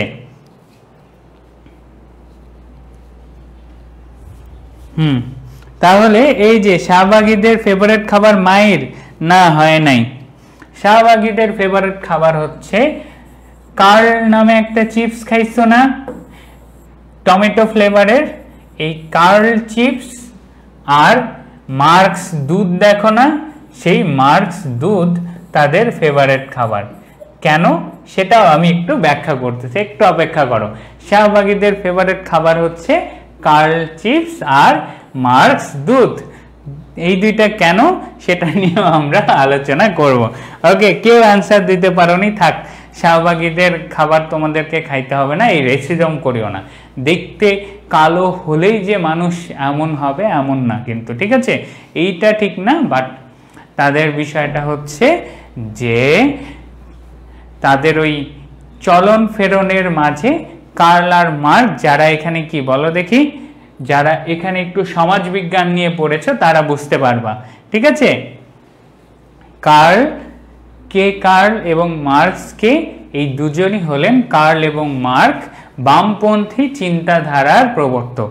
তারা হচ্ছে কমিউনিজম নিয়ে অনেক তত্ত্ব দিয়েছেন এবং তাদের তত্ত্বগুলো আসলেই সমাজে কি আনার জন্য, সমাজে শান্তি আনার জন্য ব্যবহৃত হয়। বাট এই শাহবাগীরা কার্ল এবং মার্কসের তত্ত্বগুলোকে এমন পর্যায়ে নিয়ে গেছে যেগুলো নৈতিকতা বা ভিত্তির মাঝে পড়ে না। তারা যাই বলে কার্ল এবং মার্কের তত্ত্ব থেকে তুলে সেটাকে বিকৃত করে ব্যবহার করে। কার্ল এবং মার্ক কি একটু গুগল করে নিও, আরো ভালোভাবে জানতে পারবা। আমি তোমাদের সমাজবিজ্ঞানের ক্লাস নিচ্ছি না, জাস্ট একটু আইডিয়া দিয়ে রাখলাম। কেন দিয়ে রাখলাম? এই যে আমাদের সুকান্ত ভট্টাচার্য কিন্তু কি ছিল না, শাহবাগী না থাকলেও তিনিও এই যে মার্ক্সবাদী রাজনীতির চেষ্টা করেছিলেন, যে মার্ক্সবাদী রাজনীতির প্রতিষ্ঠা হবে বাংলায়, অর্থাৎ বাংলাদেশে। চীনে যেরকম কমিউনিজম দেখি, এটার কিন্তু স্বপ্নটা খারাপ না। এখানে গরিব বা ধনী বলে কিছু থাকবে না, সবকিছু সেন্ট্রাল ভাবে যাবে, সবাই পুরো সমাজের জন্য কি করবে, কাজ করবে, সবাই সুখে থাকবে, এমন একটা লাইফস্টাইলের স্বপ্নই মার্কস দেখেন, ঠিক আছে। ওকে, ক্লিয়ার?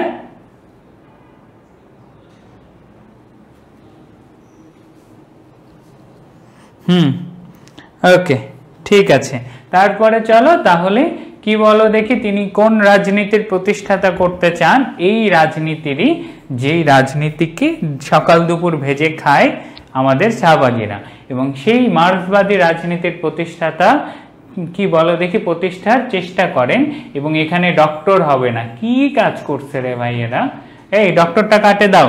সুকান্ত ভট্টাচার্য ফ্যাসিবাদী বিরোধী লেখক শিল্পী সংঘের পক্ষে একটা কাব্য গ্রন্থ সম্পাদনা করেন। ফ্যাসি বিরোধী, বুঝতে পারছো? অর্থাৎ তখনও একনায়কতন্ত্র ছিল এবং আমরাও আজ কিন্তু ফ্যাসিবাদের বিরুদ্ধে রাস্তায় নেমেছিলাম। অর্থাৎ এই যে তখন কিন্তু কি ছিল বলো দেখি, তখন তিনি যখন রচনা করেন তখন কিন্তু ভারতবর্ষই ছিল, এবং সেই জায়গা থেকেই তিনি একনায়কতন্ত্রের বিরুদ্ধে কি করেন, লেখক শিল্পী সংঘের পক্ষ থেকে আকাল নামে একটা কাব্যগ্রন্থ রচনা করেন। কি বলো দেখি, কাব্যগ্রন্থ রচনা করেন যেটার নাম কি, আকাল। খুবই গুরুত্বপূর্ণ কোশ্চেন, এটা সবাই নোট ডাউন করো। তিনি কোন রাজনীতির চেতনায় থাকতেন? বামপন্থী বা মার্ক্সবাদী, কি বলো দেখি, বামপন্থী বা মার্ক্সবাদী চেতনার রাজনীতিবিদ ছিলেন। তিনি কাদের পক্ষে? ফ্যাসি বিরোধী লেখক শিল্পী সংঘের পক্ষে। কোন কাব্যগ্রন্থ সম্পাদনা করেন? আকাল। কবে সেটা পাবলিশ হয়? 1351 বঙ্গাব্দে। কত? 51 বঙ্গাব্দে। এটা কখন, কোন সালকে নিয়ে লেখা? 50-এর মন্বন্তর নিয়ে লেখা। কি নিয়ে লেখা? 50-এর মন্বন্তর। অর্থাৎ তোমার এই সময়টাতে 1941 থেকে 1950 পর্যন্ত তোমার কি চলে বলো দেখি, প্রচন্ড পরিমাণে দুর্ভিক্ষ বা মানুষের স্বাভাবিক জীবনযাপন কি হয়ে যায়, বিঘ্ন হয়ে যায়, সেই বিষয়টাকে নিয়েই লেখা। ক্লিয়ার? ওকে। তারপরে সুকান্ত ভট্টাচার্য, খুবই গুরুত্বপূর্ণ কোশ্চেন, দৈনিক স্বাধীনতা, দৈনিক বাংলা। দৈনিক বাংলা নিয়ে কোশ্চেন। শামসুর রহমান কোন পত্রিকার 10 বছর ধরে সম্পাদনা করেন? সেটা হচ্ছে দৈনিক বাংলা পত্রিকা। অপরদিকে কি বলো দেখি, আমাদের সুকান্ত ভট্টাচার্য কোন পত্রিকার কিশোর সভা অংশের প্রতিষ্ঠাতা সম্পাদক ছিলেন? সেটা হচ্ছে দৈনিক স্বাধীনতা। কোন পত্রিকা? দৈনিক স্বাধীনতা পত্রিকা। এবং তার রচনায় লক্ষ্য করা যায় কাজী নজরুল ইসলামের প্রভাব, তার মতো বিদ্রোহী চেতনা তার মাঝেও দেখা যায়। ক্লিয়ার? তাহলে সুকান্ত ভট্টাচার্য যা রচনা করেছেন বিদ্রোহী চেতনার, মানুষের অধিকার নিয়ে এবং কি বলো দেখি প্রতিবাদের সুর নিয়ে। ক্লিয়ার? ওকে ভাইয়া, শেষ হয়ে যাবে, 4:07 বাজে, আজান দিয়ে দিয়েছে, আমরা একেবারে শেষ করে দেব, কবিতার আর কিচ্ছু নাই। ওকে, ঠিক আছে।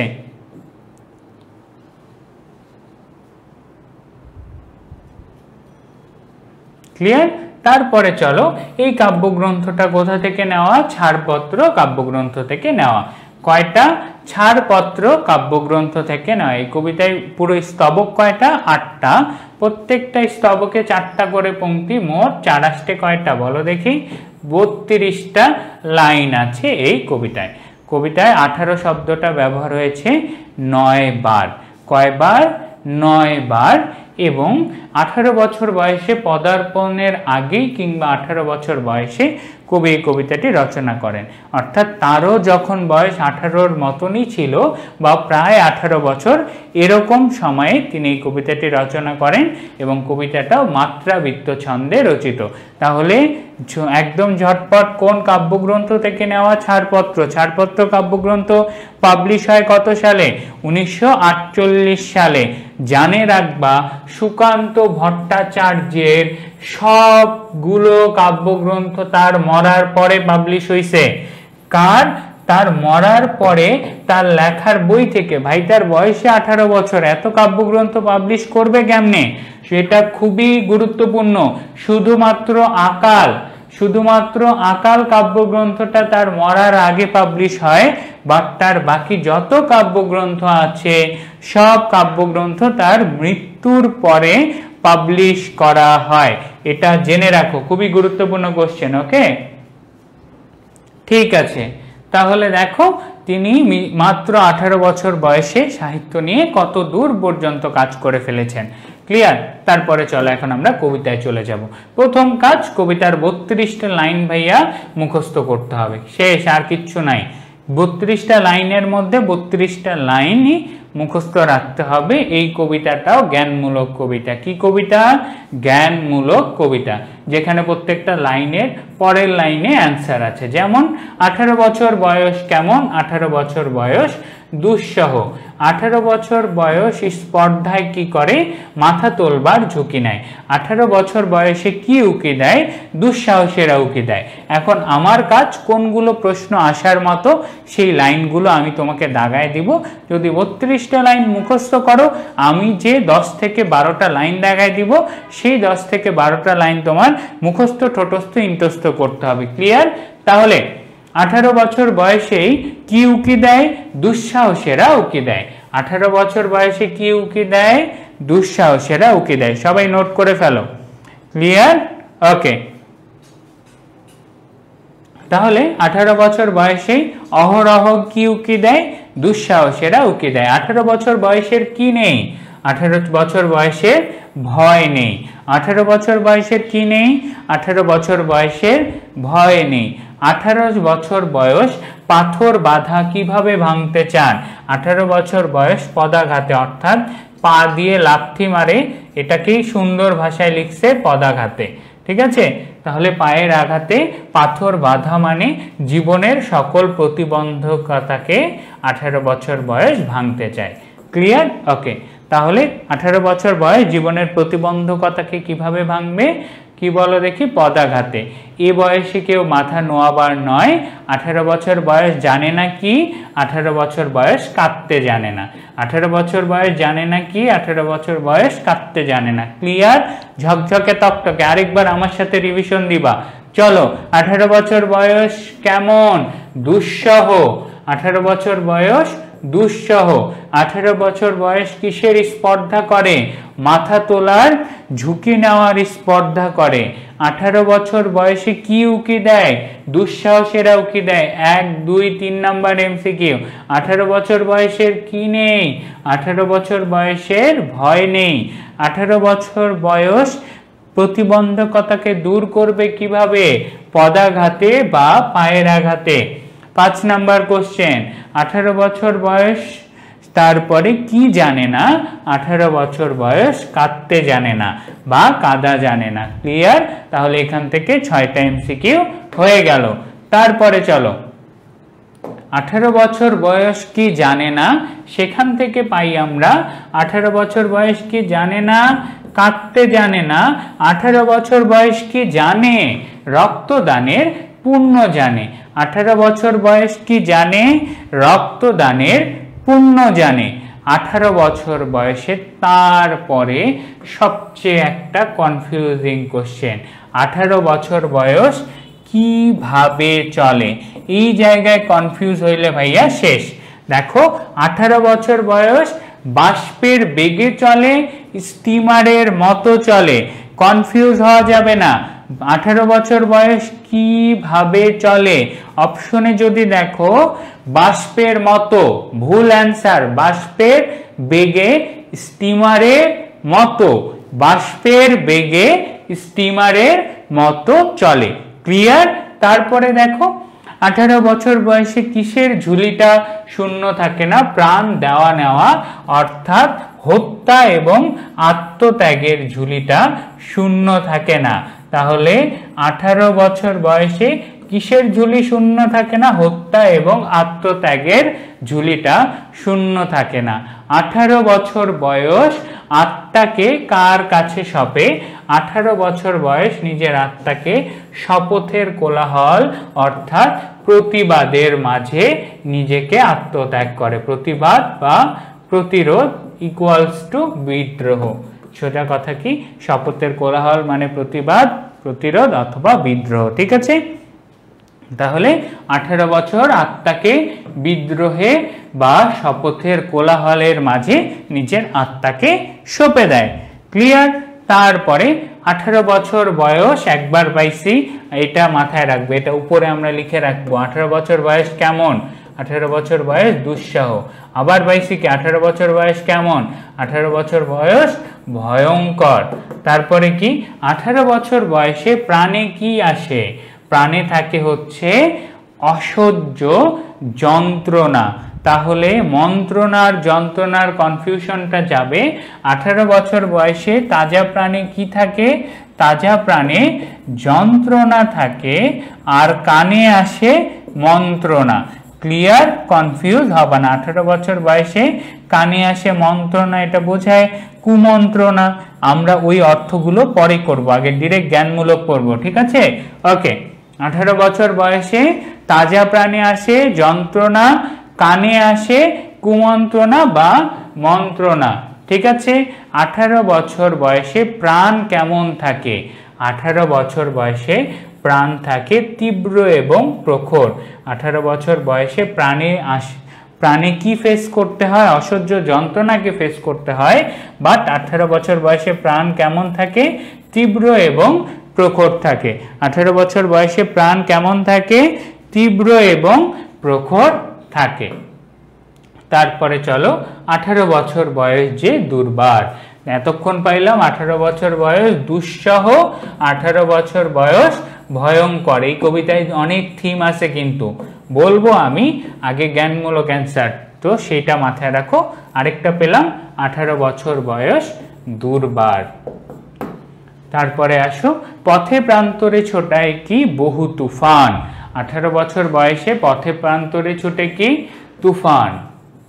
তারপরে কি 18 বছর বয়সে কি ক্ষতবিক্ষত হয়? সহস্র প্রাণ ক্ষতবিক্ষত হয়। সহস্র প্রাণ কি হয়? ক্ষতবিক্ষত হয়।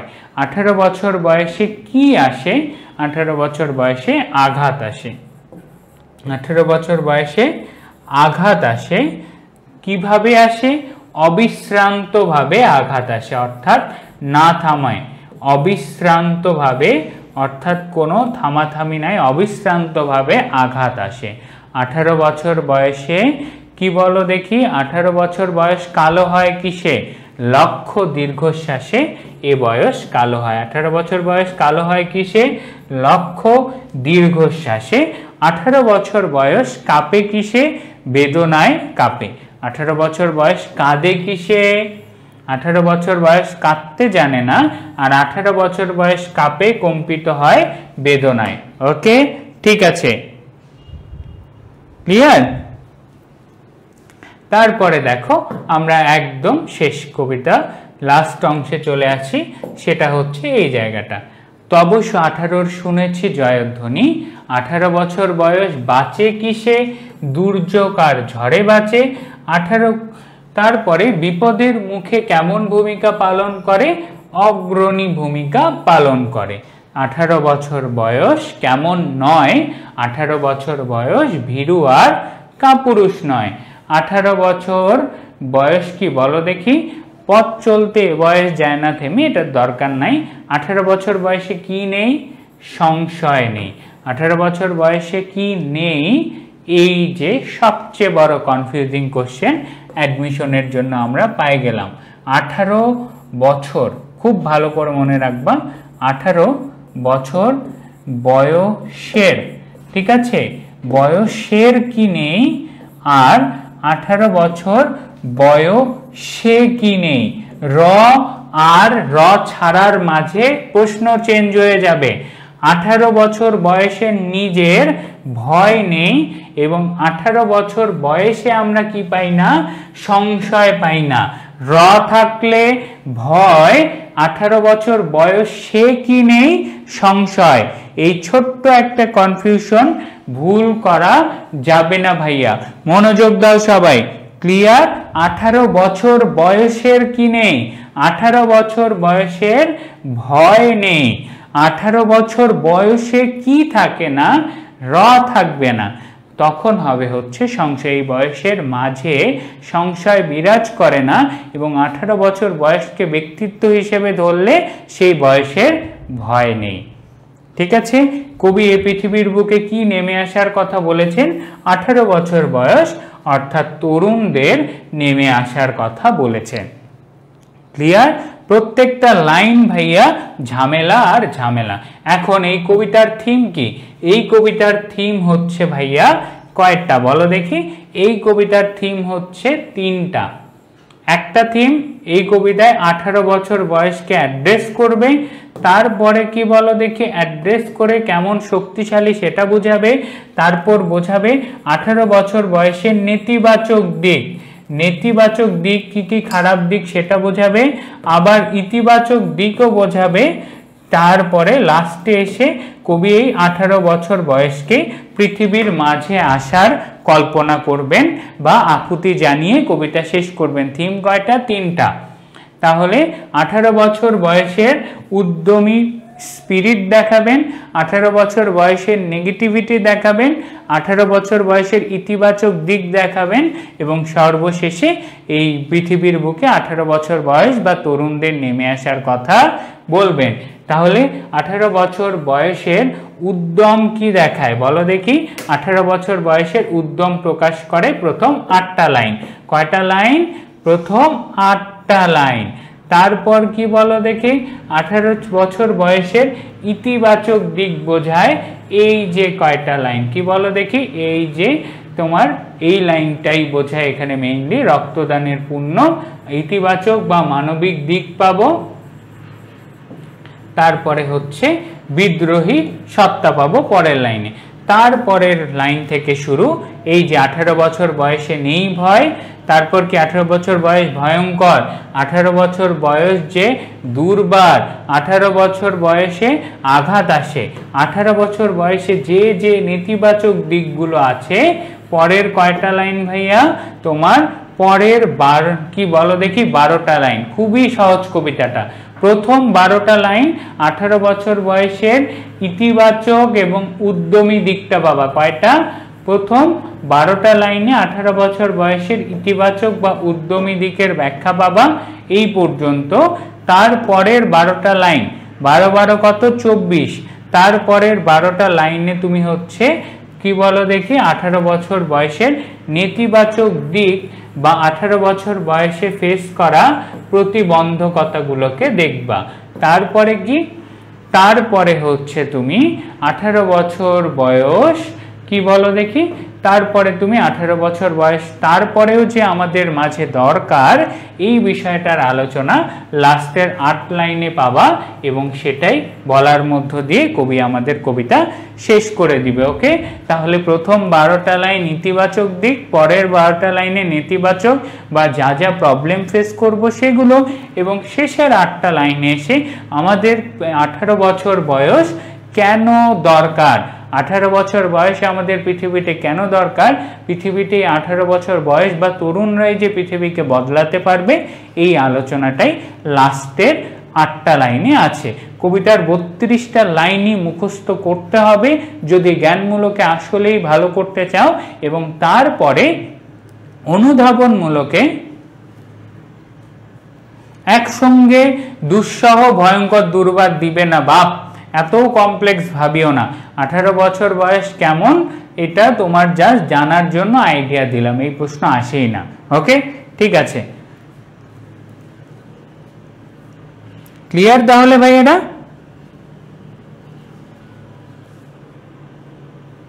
আচ্ছা, 18 বছর বয়সে বয়সন্ধি কাল ভাইয়া না, এখানে মেইনলি তরুণ প্রজন্মকে, কাকে? তরুণ প্রজন্ম, বয়সন্ধি কাল না ভাইয়া, অর্থাৎ যৌবনের শুরু করা বা তরুণ প্রজন্মের দের কথা বলা হয়েছে, বয়সন্ধি কালের কথা এখানে আসবে না, ঠিক আছে? তরুণ প্রজন্ম, বয়সন্ধি কাল একদম ছোটবেলার আলোচনা, সেখানে এতটাও বিষয় আসে না, তোমার অনেক কমপ্লেক্সিটি থাকে, সেটা ক্লিয়ার করে নিবা। ওকে, ঠিক আছে, তাহলে আমরা কবিতা একদম শেষ করে দিয়েছি।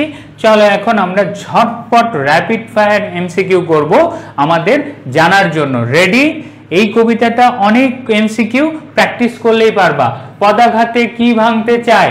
পাথর বাধা বা প্রতিবন্ধকতা ভাঙতে চায় 18 বছর বয়স, কোনো ভুল করা যাবে না। পদাঘাতে কি ভাঙতে চায়? পাথর বাধা বা প্রতিবন্ধকতা। 18 বছর বয়সের ইতিবাচক বা মানবিক দিক কি? রক্তদানের পুণ্য জানে বা আত্মত্যাগের পুণ্য জানে কারা? 18 বছর বয়স জানে। তারপর কি 18 বছর বয়স চলে বাষ্পের বেগে, বেগে কিসের? বাষ্পের মতো কিসের? স্টিমারের, ভুল করা যাবে না, স্টিমারের মতো বাষ্পের বেগে। 18 বছর বয়সে কানে আসে মন্ত্রণা, পথে প্রান্তরে ছুটায় তুফান। 18 বছর বয়স কি জানে না? কাঁদতে জানে না। 18 বছর বয়সের কি নেই? ভয় নেই। 18 বছর বয়স কি জানে? রক্তদানের পুণ্য জানে। 18 বছর বয়স কাঁপে কিসে? বেদনায় কাঁপে। 18 বছর বয়স কিভাবে কাঁপে? থরথর ভাবে কাঁপে, থরথর। ওকে, তারপরে 18 বছর বয়সে কি উকি দেয়? দীর্ঘ দুঃসাহসেরা উকি দেয়। 18 বছর বয়স লক্ষ্য দীর্ঘশ্বাসে হয় কালো, অর্থাৎ এই দীর্ঘশ্বাস কার? অর্থাৎ 18 বছর বয়সে অনেকেই নিজের ইচ্ছাকে পূরণ করতে পারে না, তোমরা অনেকেই ফ্রাস্ট্রেশন ফিল করো, সেটাকেই তুলে ধরা হয়েছে যে অনেকেই লক্ষ্য দীর্ঘশ্বাসে এই 18 বছর বয়সের স্পৃহাটা মরে যায়। তাহলে 18 বছর বয়স লক্ষ্য দীর্ঘশ্বাসে হয় কালো, এটা কাদের কথা? তরুণদের হতাশার কথাই বলা হয়েছে। 18 বছর বয়স কালো হয় কিসে? লক্ষ্য দীর্ঘশ্বাসে। তারপরে 18 বছর বয়সে কি আসে বা অবিশ্রান্তভাবে কি আসতে থাকে? নানা আঘাত। এই যে তোমরা নিজের স্বপ্ন পূরণ করতেছো, ফ্যামিলি থেকে বাধা, আশেপাশের কথা, ইকোনমিক্যাল কন্ডিশন, মেন্টাল কন্ডিশন, আরো যদি ভালোবাসার মাঝে এখনই ডুব দাও তাহলে আরো একটা এক্সট্রা মেন্টাল প্রেশার তো আছে। এই সব মিলে তোমরা অবিশ্রান্ত রূপে নানা আঘাত ফেস করতে হয় তোমাদেরকে। 18 বছর বয়স কিসের স্পর্ধা করে? আত্মসম্মান। মাথায় রাখবা, মাথা উঁচু করার ঝুঁকি নেওয়াই মানে হচ্ছে আত্মসম্মানের সাথে চলা। ওকে, 18 বছর বয়স কি জানে না? কাঁদতে জানে না।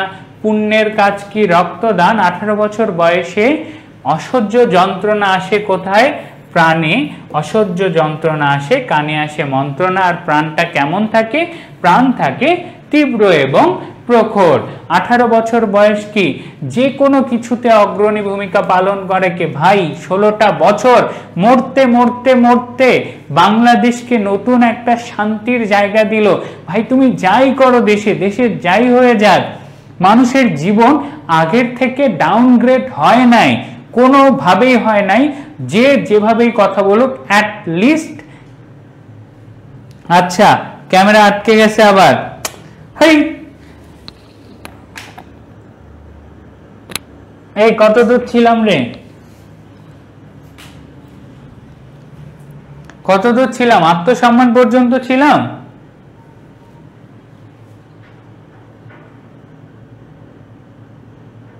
এই কত দূর ছিলাম? কতক্ষণ ধরে বলতেছো? খাইছে রে।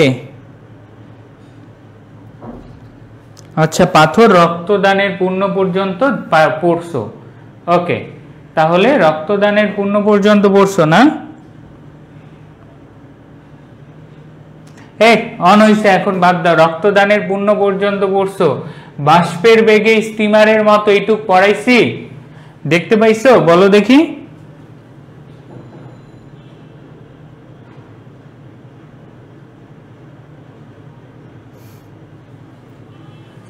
ওকে ওকে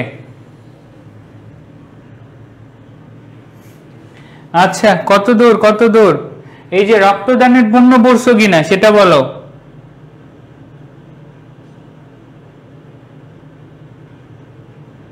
আচ্ছা, এই পুরো প্রথম থেকে নাই, আয় রে, ওকে সমস্যা নাই, চলো আবার আমরা স্ক্রিনে পুরোটা থেকে আসি। ওকে, বুঝতে পারছি, একদম শুরু থেকে। তাহলে 18 বছর বয়স পদাঘাতে কি ভাঙতে চায়? 18 বছর বয়স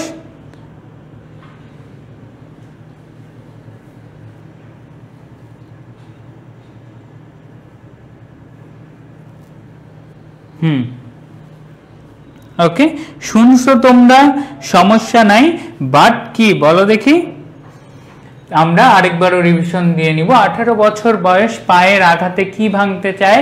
পাথর, বাধা বা প্রতিবন্ধকতা ভাঙতে চায়। 18 বছর বয়স কি ভাঙতে চায়? পাথর, বাধা বা প্রতিবন্ধকতা ভাঙতে চায়। 18 বছর বয়স কিসের পুণ্য জানে? রক্তদান মানে কি? আত্মত্যাগের পুণ্য জানে। 18 বছর বয়স কিসের পুণ্য জানে? 18 বছর বয়স আত্মত্যাগের পুণ্য জানে। এবং এই রক্তদান মানবিক, 18 বছর বয়সের মানবিক দিক এখান থেকে প্রকাশ পেয়েছে। তারপরে 18 বছর বয়স চলে বাষ্পের বেগে স্টিমারের মতো, ভুল করা যাবে না। কিসের বেগে? বতে বাষ্প, বতে বেগ, তাহলে বাষ্পের বেগে স্টিমারের মতো। 18 বছর বয়সে কানে আসে মন্ত্রণা, প্রাণে আসে যন্ত্রণা, ভুল করা যাবে না। কানে আসে মন্ত্রণা, প্রাণে আসে যন্ত্রণা, ক্লিয়ার? ওকে। তারপরে 18 বছর বয়সে পথে প্রান্তরে ছুটায় কি? 18 বছর বয়সে পথে প্রান্তরে ছোটায় হচ্ছে তুফান। 18 বছর বয়স কাঁপে বেদনায় থরথর, 18 বছর বয়সে উকি দেয় দুঃসাহসেরা।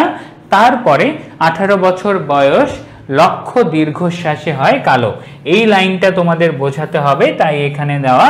লক্ষ্য দীর্ঘশ্বাস বলতে 18 বছর বয়সে আমরা অনেক প্রবলেম ফেস করি, অনেক কিছু ফেস করি, যেগুলো ফেস করার কারণে আমরা হতাশ হয়ে পড়ি। সেই হতাশা নিয়েই আমাদের কি, সেই হতাশা বা ডিপ্রেশনকে নিয়েই লেখা যে 18 বছর বয়স তরুণরা নিজের স্বপ্ন পূরণ করতে না পারলে তারা যে হতাশা হয়, সেই হতাশাকেই বলা হয়েছে লক্ষ্য দীর্ঘশ্বাসে।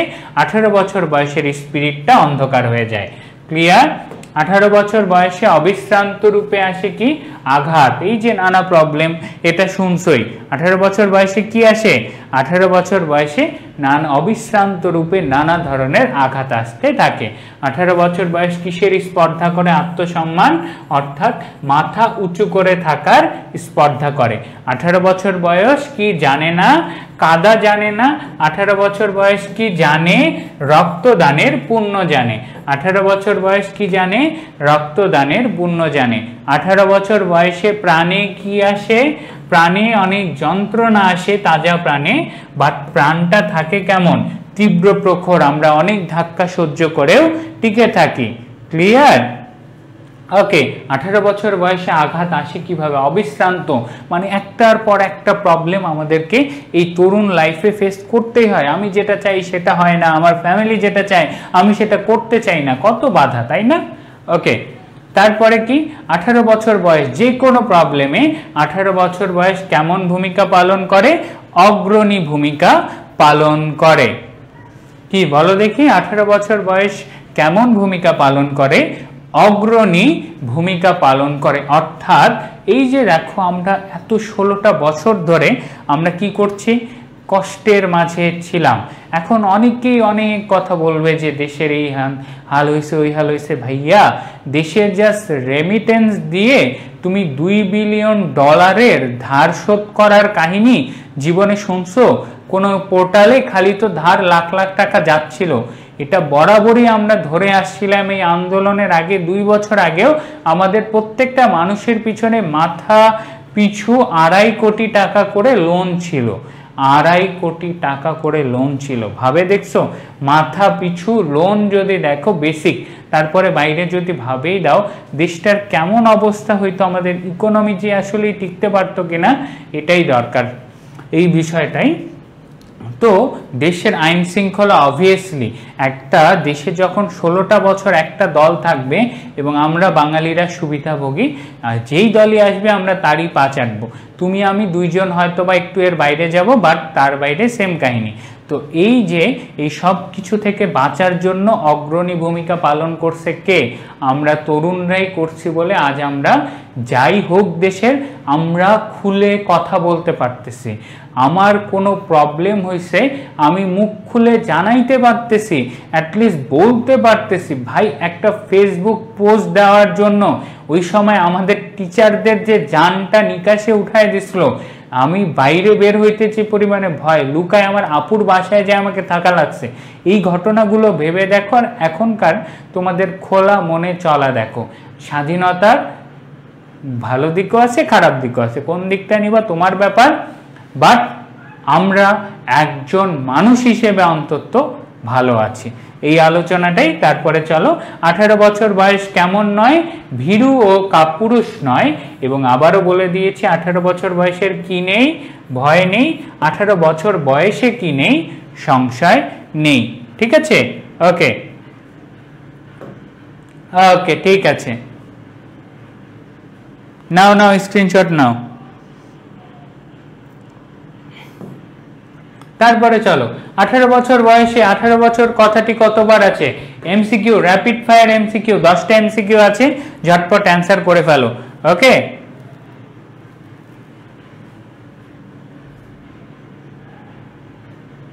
কবিতায় 18 বছর বয়স কথাটি কতবার আছে? 9 বার, 9 বার, 9 বার। ইয়েস, 9 বার। টাইম দিব না, 10 সেকেন্ড করে টাইম, এক একটা এমসিকিউ। ওকে, ঠিক আছে। দুঃসহ শব্দটির ব্যাকরণের কোন নিয়মে গঠিত হয়েছে? ব্যাকরণের কোশ্চেন, খুব সহজেই পারবা।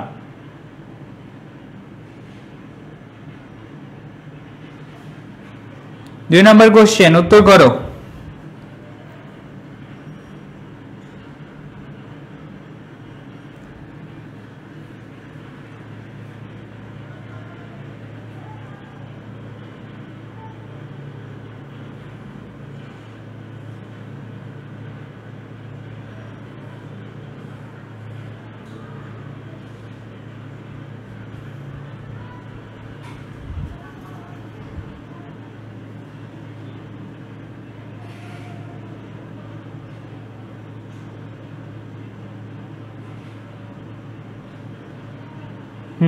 পেয়ে গেছো, খুবই সহজ, দু উপসর্গের ব্যবহারে।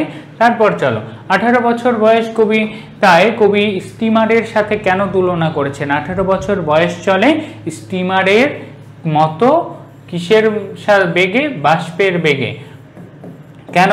কারণ 18 বছর বয়স গতিশীল। কি বলো দেখি? 18 বছর বয়স গতিশীলতা বোঝাতেই, যে দুর্বার গতিতে এগিয়ে চলে সেটা বোঝাতেই। ক নাম্বার, এ বয়স গতিশীল বলে। তারপরে 18 বছর বয়সেরা তরুণের কি বলো দেখি, শপথের কোলাহলে কি সঁপে দেয়? একটু আগেই বললাম, শপথের কোলাহল মানে কি? বিদ্রোহের জন্য নিজের ড্যাশকে সঁপে দেয়, নিজের আত্মাকে সঁপে দেয়। অর্থাৎ এই আত্মা মানে ভূত আত্মা না, এই আত্মা মানে নিজের সত্তা, নিজের থিঙ্কিং, নিজের চেতনাকে সঁপে দেয় বিদ্রোহের জন্য। আমরা তরুণরা এমনটাই। তাহলে 18 বছর বয়সে আত্মাকে সঁপে দেয় কিসে? বিদ্রোহের শপথের কোলাহলে। ওকে, 18 বছর বয়স ভয়ঙ্কর কেন? 18 বছর বয়স দুঃসহ, 18 বছর বয়স আবার ভয়ঙ্কর কেন? এইটা যে পারবা, সে লাইনটা খুব মনোযোগ দিয়ে পড়ছো। এই কারণে কবিতার এক লাইনের পরের লাইন মনে থাকতে হয়। যার মনে নাই সে কোশ্চেনটা ভুল করবা। আমি দুইটা উত্তর অলরেডি ভুল দেখে ফেললাম পিসিতে। চলো আবার লাইনটা আমি দেখাই দেই। 18 বছর বয়স ভয়ঙ্কর, পরের লাইনটা দেখছো? তাজা প্রাণে অসহ্য যন্ত্রণা। তাহলে 18 বছর বয়সকে ভয়ঙ্কর বলার কারণ কি? কারণ হচ্ছে অসহ্য যন্ত্রণাকে সহ্য করতে হয়। কি করতে হয়? অসংখ্য যন্ত্রণাকে সহ্য করতে হয় বলে এইটা আমাদের কাছে কি হয়ে ওঠে? আমাদের কাছে কি হয়ে ওঠে? ভয়ঙ্কর হয়ে ওঠে। ক্লিয়ার? তাহলে অ্যান্সার হবে 5-এর ডি। যারা ভুল বলছো তাদের বিটা ঠিক করে নাও। কানে যন্ত্রণা আসে যারা বলছে, একটা মাইর খাবে। কানে যন্ত্রণা আসে, কানে আসে মন্ত্রণা আর প্রাণে আসে যন্ত্রণা, এই দুইটা ভুল করা যাবে না, কনফিউজ হবে না। ওকে, ঠিক আছে। তারপরে চলো, তারপরে আসি 18 বছর বয়স যেমন দুর্বল গতিতে এগিয়ে চলার সময়, তেমনি তা খুব সহজেই থেমে যেতে পারে। এক্ষেত্রে নিচের কোনটি গ্রহণযোগ্য?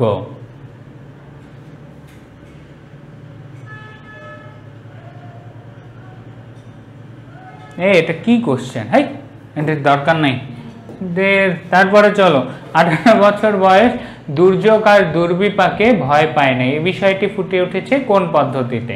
মাথায় রাখবা, 18 বছর বয়স দুর্যোগ আর দুর্বিপাকে ভয় পায় না, এ বয়স ভীরু কাপুরুষ নয়, বিপদের মুখে এ বয়স অগ্রণী। আবার বলছি, কবিতার লাইন মুখস্থ করার গুরুত্বটা তোমাদেরকে দেখাই।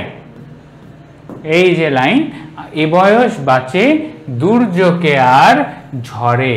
18 বছর বয়স বাঁচে কিভাবে? 18 বছর বয়স দুর্যোগে আর ঝড়ে বাঁচে, বিপদের মুখে এ বয়স অগ্রণী। তাহলে বুঝতে পারছো 18 বছর বয়স বাঁচে কিসে? দুর্যোগে আর ঝড়ে বাঁচে। তাহলে আমাদের প্রশ্নটা দেখি, আমাদের প্রশ্নটা হচ্ছে 18 বছর বয়স দুর্যোগ আর দুর্বিপাকে ভয় পায় না, কেন? কারণ বিপদের মুখে এ বয়স এগিয়ে যেতে পারে সব কিছু কি করে বলো দেখি, সব কিছু ঝেড়ে মুছে ফেলে। 7-এর অ্যান্সার হবে সি, বিপদের মুখে এ বয়স অগ্রণী। কবিতার লাইন জানলে সবই পারবা। 18 বছর বয়সে কিসের প্রস্তুতি নিতে হয়? 18 বছর বয়সে স্বনির্ভর হওয়ার। কি বলো দেখি? স্পর্ধায় নেয় মাথা তোলবার ঝুঁকি। মাথা তোলা মানে তুমি আত্মনির্ভরশীল এবং আত্মসম্মান তোমার ক্রিয়েট হবে। ক্লিয়ার? ওকে, তাহলে বুঝতে পারছো 18 বছর বয়সে কিসের প্রস্তুতি নেয়? 18 বছর বয়সে স্বনির্ভর হওয়ার প্রস্তুতি নেয়। 18 বছর বয়সে মানুষ কিসের ঝুঁকি নিয়ে থাকে?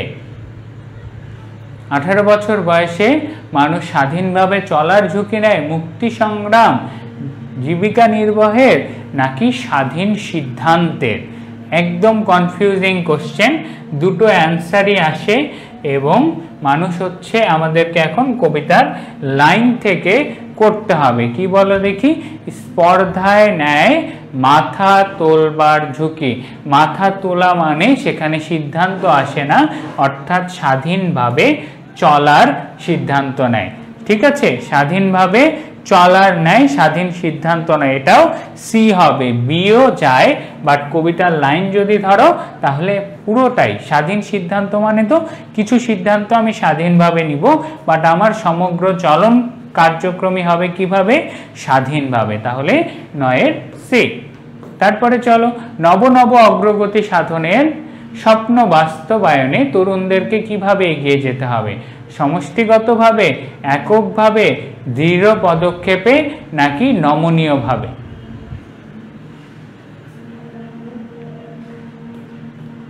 এই জায়গায় এই কবিতায় কিন্তু এককভাবে যাওয়ার কোনো কথা বলা নাই, এইটাই তোমরা ভুল করো। কবিতার লাস্টের লাইনটুকু পড়ো দেখি, এ বয়সে তাই নেই কোনো সংশয়, অর্থাৎ এই জায়গায় বলা হয়েছে তরুণদেরকে দৃঢ়ভাবে সংকল্প রেখে, ভয় না রেখে এগিয়ে যেতে। তাহলে এখানে একক বা সমষ্টিগত হওয়ার কথা বলা আছে? বলা নাই। তাহলে অ্যান্সার কি হবে বলো দেখি? দৃঢ় পদক্ষেপে, নট সমষ্টিগতভাবে হবে না। কবিতায় যা বলবে তাই অ্যান্সার করবা, কবিতায় যা বলবে তাই অ্যান্সার করবা, নিজে থেকে পাকনামি করবা না। যেমন পাকনামিটা সোনার তরীতে অনেকে করো। ভাই, সোনার তরী কবিতায় তুমি তোমার কর্মফল চেতনা, জীবনের কষ্টের বাইরে, সেখানে মানবিকতার কথা বলা নাই, সেখানে প্রাকৃতিক সৌন্দর্যের কথা বলা নাই, কিচ্ছু নাই। শুধু আছে মানুষ কর্ম করবে, কর্মের ফল পাবে। এর বাইরে কবিতার অন্য কোনো থিম নাই। থিম নাই, অ্যান্সারও করতে পারবা না। সেম এই কবিতায় একক হয়ে একসাথে দলবদ্ধ হয়ে কাজ করার কথা বলা নাই, বলা আছে তরুণের কথা, তরুণদের উদ্যমের কথা, তরুণদেরকে দৃঢ় পদক্ষেপে এগিয়ে যাইতে হবে, এই কথা বলা হয়েছে। তারা এক হবে, এক হয়ে দল গঠন করবে, এমন কথা 18 বছর বয়স কবিতায় নাই। তাই অপশন দেখে ভুল করবা না। ননস্টপ কথাবার্তা বচন প্রবচন শেষ করে আমরা আমাদের আজকে এক ক্লাসে এক ঢেলে দুইটা পাখি ফেলে দিলাম। দোমো আরিগাতো গোজাইমাস, তোমাদেরকে অসংখ্য ধন্যবাদ এতটা সময় নিয়ে যারা ক্লাস করেছো। ইনশাল্লাহ এই কবিতাগুলো নিয়ে তোমাদের বলতেছি ভাই, একটা প্রশ্ন ব্যাংক খুলে দেখো আমার ক্লাসের পরে, কবিতার লাইনগুলো মুখস্থ করে একটা কোশ্চেন ব্যাংক খুলে দেখো, একটা প্রশ্নে যদি আটকাও তখন ভাইয়াকে বলিও, কিচ্ছুতে আটকাবা না। এটাই হচ্ছে তোমাদের জন্য আজকের স্পেশাল ক্লাস গিফট। এক সুরে সুন্দরভাবে একই ধারা টানা কিছু কবিতা পড়ে গেলাম, যেগুলো আমাদের প্রিপারেশনে অনেক ভালোভাবে কাজে দিবে। ওকে, ঠিক আছে। এটা জাপানিজ ক্যাট, যেটাকে জাপানিতে সমৃদ্ধির প্রতীক হিসেবে তারা ইউজ করে। ঠিক আছে, ওকে।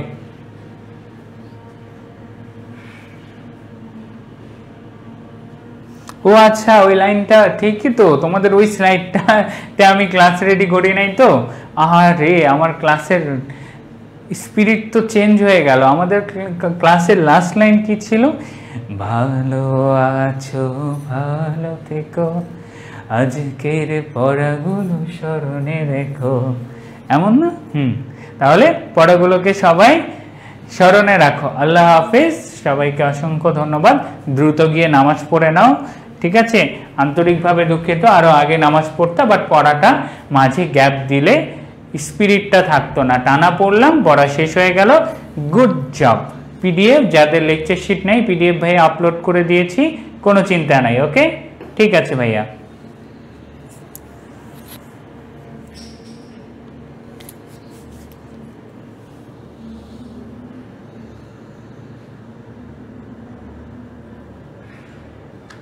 আল্লাহ হাফেজ, আসসালামু আলাইকুম সবাইকে।